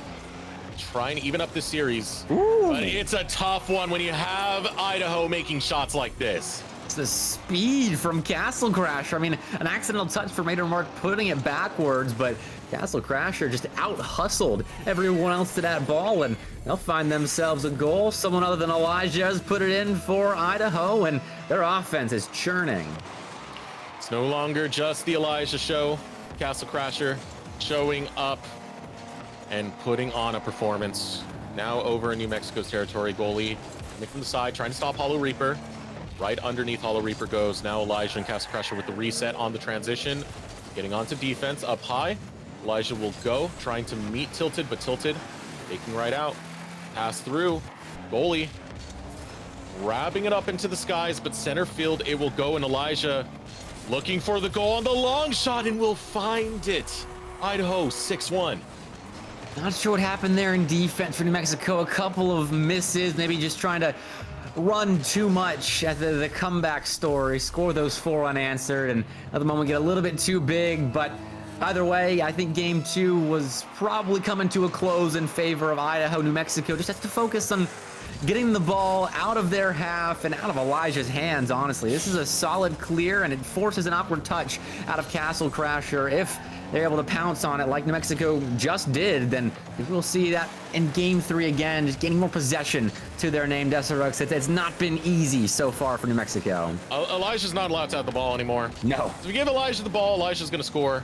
Can't let that become a reality, and Elijah already setting up for the next one over on the side of the field. Gets challenged out by goalie, the ball going over to Idaho territory. But then Elijah comes in, recovers. New Mexico are on the offense. Double commit coming through. Castle Crashers will get the block in. Goalie on the sidelines. Raider looking for the cover from Hollow, but gets demoed on the attempt. That's such a great demo. The Idaho side is sending Hollow Reaper forward a lot more to hunt down demos like we just saw in the midfield. They wanted a second one as well, but it was definitely evaded. And, well, Idaho just definitely evaded a concession of a second goal here, and momentum gifted the way of New Mexico. So 6-1 may remain if Elijah misses this shot, but of course they don't. Oh! It's a Brazil. A beauty off Elijah's car. That was gorgeous with 0 seconds left on the clock. Bouncing up to the skies. It'll be juggled right over to New Mexico's goal. Idaho getting goal number 7, coming in stronger to this game number 2 than they were in game number 1. Mexico just has to find a way to break through that Idaho midfield line. Elijah, especially, a brick wall there, and offense 6 for 10, hit that 1,000-point threshold. That's an impressive star level performance that could really elevate a team, and it has so far for Idaho. New Mexico has struggled to find an answer for Elijah. Elijah's a beast, and this team knows how to play around Elijah. Castle Crasher especially, a lot of the defense coming out of Castle Crasher has been absolutely immaculate, but a lot of the shots set up Elijah, and that's the big one right there. That's that team synergy we've been talking about.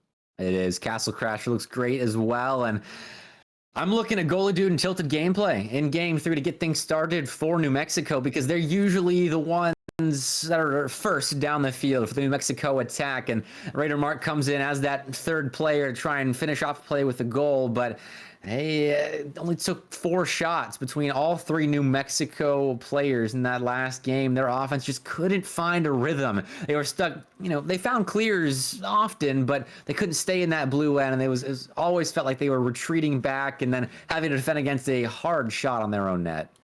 Yeah, and it felt like the offense of Idaho did step up into that last one when they were already firing so strongly in that game number 1. Can Idaho continue with that? We are getting ready for this third game. It is match point. If Idaho take this, they'll take a clean sweep on the series. Another good kickoff by Hollow Reaper, keeping things neutral, and Tilted gameplay, making things neutral 1v1, but the defense wins out in that instance, and Castle Crash will transition out, score an opener, but the defense again going to find the touch they needed to and get out, at least in the corner, out of danger for now. The Raider Mark's awkward. That ball's just floating there. No goal, though. We stay scoreless. Aye, the tension, I feel it. Oh, it's so close, but so far will not go in. New Mexico barely defending, but it was centimeters from going in. Good defense by the posts and all 3 members of New Mexico. They found a way to survive that onslaught and now can put the first goal in themselves, though. That's keep out of Elijah's hands, and that's exactly where the ball goes, though.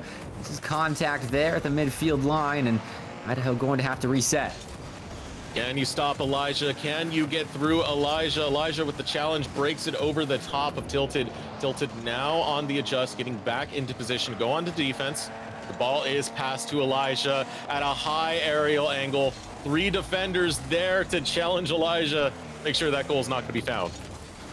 Castle Crasher, big win, and the ball almost went in. I mean, Tilted gameplay is credited for an epic save there, so getting back just in the nick of time on a ball that got very close to going in off the corner wall. Idaho threatening from every single angle. New Mexico, though, doing a good job of cutting out those opportunities. Elijah won't allow them to cut that one out. Nice ball off the back wall.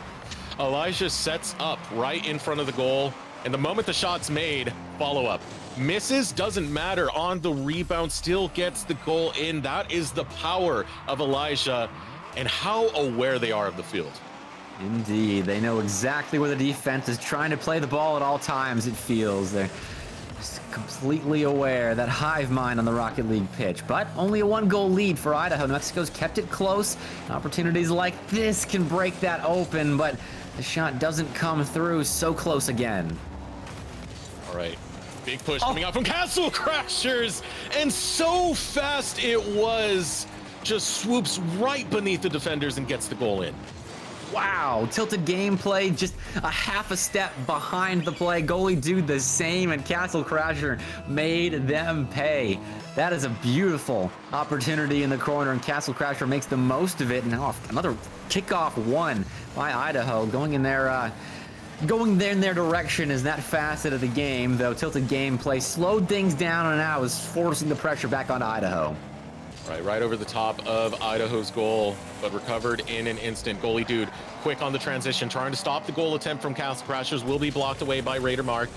Elijah missing the ball, an opportunity to get back into position. Look at that block coming out right away. Castle Crashers with these challenges, not allowing the goal to be right in front of Idaho. Smart defense coming out from Idaho, not letting New Mexico on the board. Castle Crasher beats goalie dude. The ball's off target. Tilted gameplay, though, gets back in time to make a play on the ball. New Mexico, I mean, it's requiring a lot of hustle, but they're getting their cardio in for sure, and not looking too bad doing it. Just down 2 goals, 2 minutes left. Plenty of time for a comeback, but we need to see extended offense from New Mexico, a place they've struggled this entire series long. Almost having the opportunity, but the ball not going towards center field, a little bit too far to the right. Here it comes down the center. Demo right through Elijah. Elijah down, looking for another shot. Will be New Mexico, but Elijah off the respawn. Will try and get recovery of the ball. Knocks it out, but New Mexico recover. Now there it is, in front of the goal, but too high up. Bounces off the backboard. Again, another block coming in. Castle Crashers. Challenge. Get it over towards New Mexico's goal post, but no one able to sink in. The midfield play still superior on the Idaho side. That's a missed clearance attempt from Raider Mark. It's dangerous as last defender, letting that ball just squeak through your box, leaving a lot open to the other side. But New Mexico will get out of it again. Getting it into the blue end is not the difficult part. Have to do more with it, though. Tilted gameplay. Next up to try and find that clear, but it is goalie dude that gets it out and over that center line. I'm close enough for Raider Mark to just step forward and find that clear, but under a minute now to play. New Mexico, you got to start kicking it into the next gear. We need to see a lot of offense pour out. 40 seconds left on the clock. New Mexico, they need 2 goals to tie up. They're a long way from that right now. It's got to begin right at this very moment. Tilted up high. Goes over towards the side. Still positioning around. This ball's going to be New Mexico. Elijah with the challenge. Doesn't wrestle control back over. Tilted blows it over towards Castle Crasher. Recovery going for that sideline set up that Elijah follows through on. But no goal to be found. 10 seconds now on the clock for New Mexico to get anything. But it's looking like an Idaho game. And Castle Crashers has the exclamation point to close it out. A victory lap taken through the New Mexico box. They unfortunately just couldn't do enough against the onslaught that Castle Crasher and Elijah threw at them. 10 shots in this game for Idaho. That is a lot for a defense to keep up with. And unfortunately for New Mexico, they could not. And Idaho, the victorious team in 3. Great performance. But more importantly, great performance from Elijah. Definitely. That was outstanding play throughout the entirety of the series. Castle Crasher did put up a pretty good one for this last game, but Elijah throughout the entirety of this series, there's so many places you can really just commend the play of Elijah. That's the kind of play that you build a program around. He elevated Castle Crasher and Hollow Reaper throughout that game. And then in game 3, Castle Crasher stepped up and had a great performance. And Elijah wasn't really needed as much as in games 1 and 2. So Idaho's got a star player on their hands. And I hope to see him now. They've got a 2-2 record at the halfway point. That is a record that could potentially get them into playoffs as long as they keep trending in the right direction.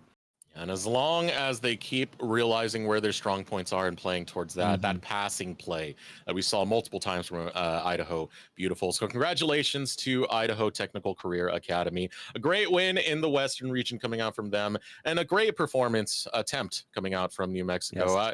Yes. Still got to give credit where credit is due. Even if you are on the losing end, there's a lot you can always commend and look to see where your strong points were and where you were really bringing the heat, right? Ultimately, you're still working to develop, but it was a performance nonetheless. Idaho, hats off. But how do you feel about that last game? I mean, finally, it's not the Western region that gives us the slobber knocker. It's the other side. It's only fair. I mean, the Eastern region had to have their moment in the spotlight eventually. I mean, that was still a decent series. Game one was a 1-goal game. The shots were tied. It was so close, and then Idaho just kind of pulled out in front. But it's a learning experience for New Mexico. They're still 2-2 as well. I mean, even with getting swept, they have a positive game differential. They're even on the season. That's another team that could get into playoffs. They just have to put it together against some of the teams that have the star player like Elijah and star player in Castle Crasher as well to contend with. Yeah. Keep throwing those W's in the chat. Let those players know.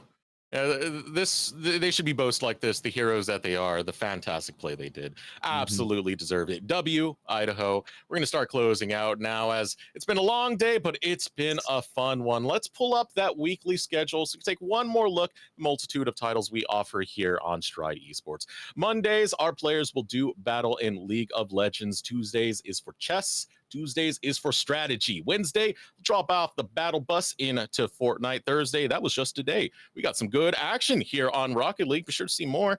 Of course, close it out with Fridays, one of the fastest growing esports in Valorant. Great stuff to be had. If you don't want to miss any of this, be sure to hit that big purple button in the bottom right of your screen. Hit that follow button. Slap it. Slam it. You won't miss a thing here on Stride. But for the cast and Des, my name has been Desirux. This has been Mr. Bebic. Want to thank you for joining us. We love you all. Take care. We'll see you next time on Stride Esports.